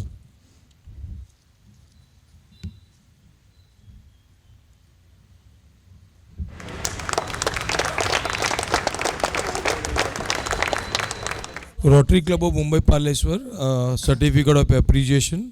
This certificate is proudly Shrimati presented to रेग्यांना विनंती Dr. करतो की Tushar तुम्ही Rege स्टेजवर यावं. in sincere appreciation of your valuable contribution to the spread of health education and awareness in the Villepalla community in the topic of prevent diabetic foot complications, presented on this day, Thursday, 7 December 23, during RCMP signature event Samvad Dr. Ansi, held at Dr. Hegdevor ground, Hanuman Road, Villepalla, Mumbai 57.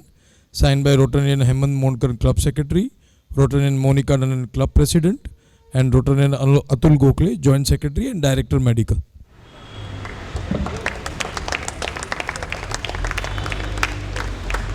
Thank you, everybody. Can everybody please rise up and give a standing ovation not just to doctor but man here. कारण का सरांनी सांगितल्याप्रमाणे for all treatment anesthesia is the most important arm of medicine which helps them. Thank you so much for being here.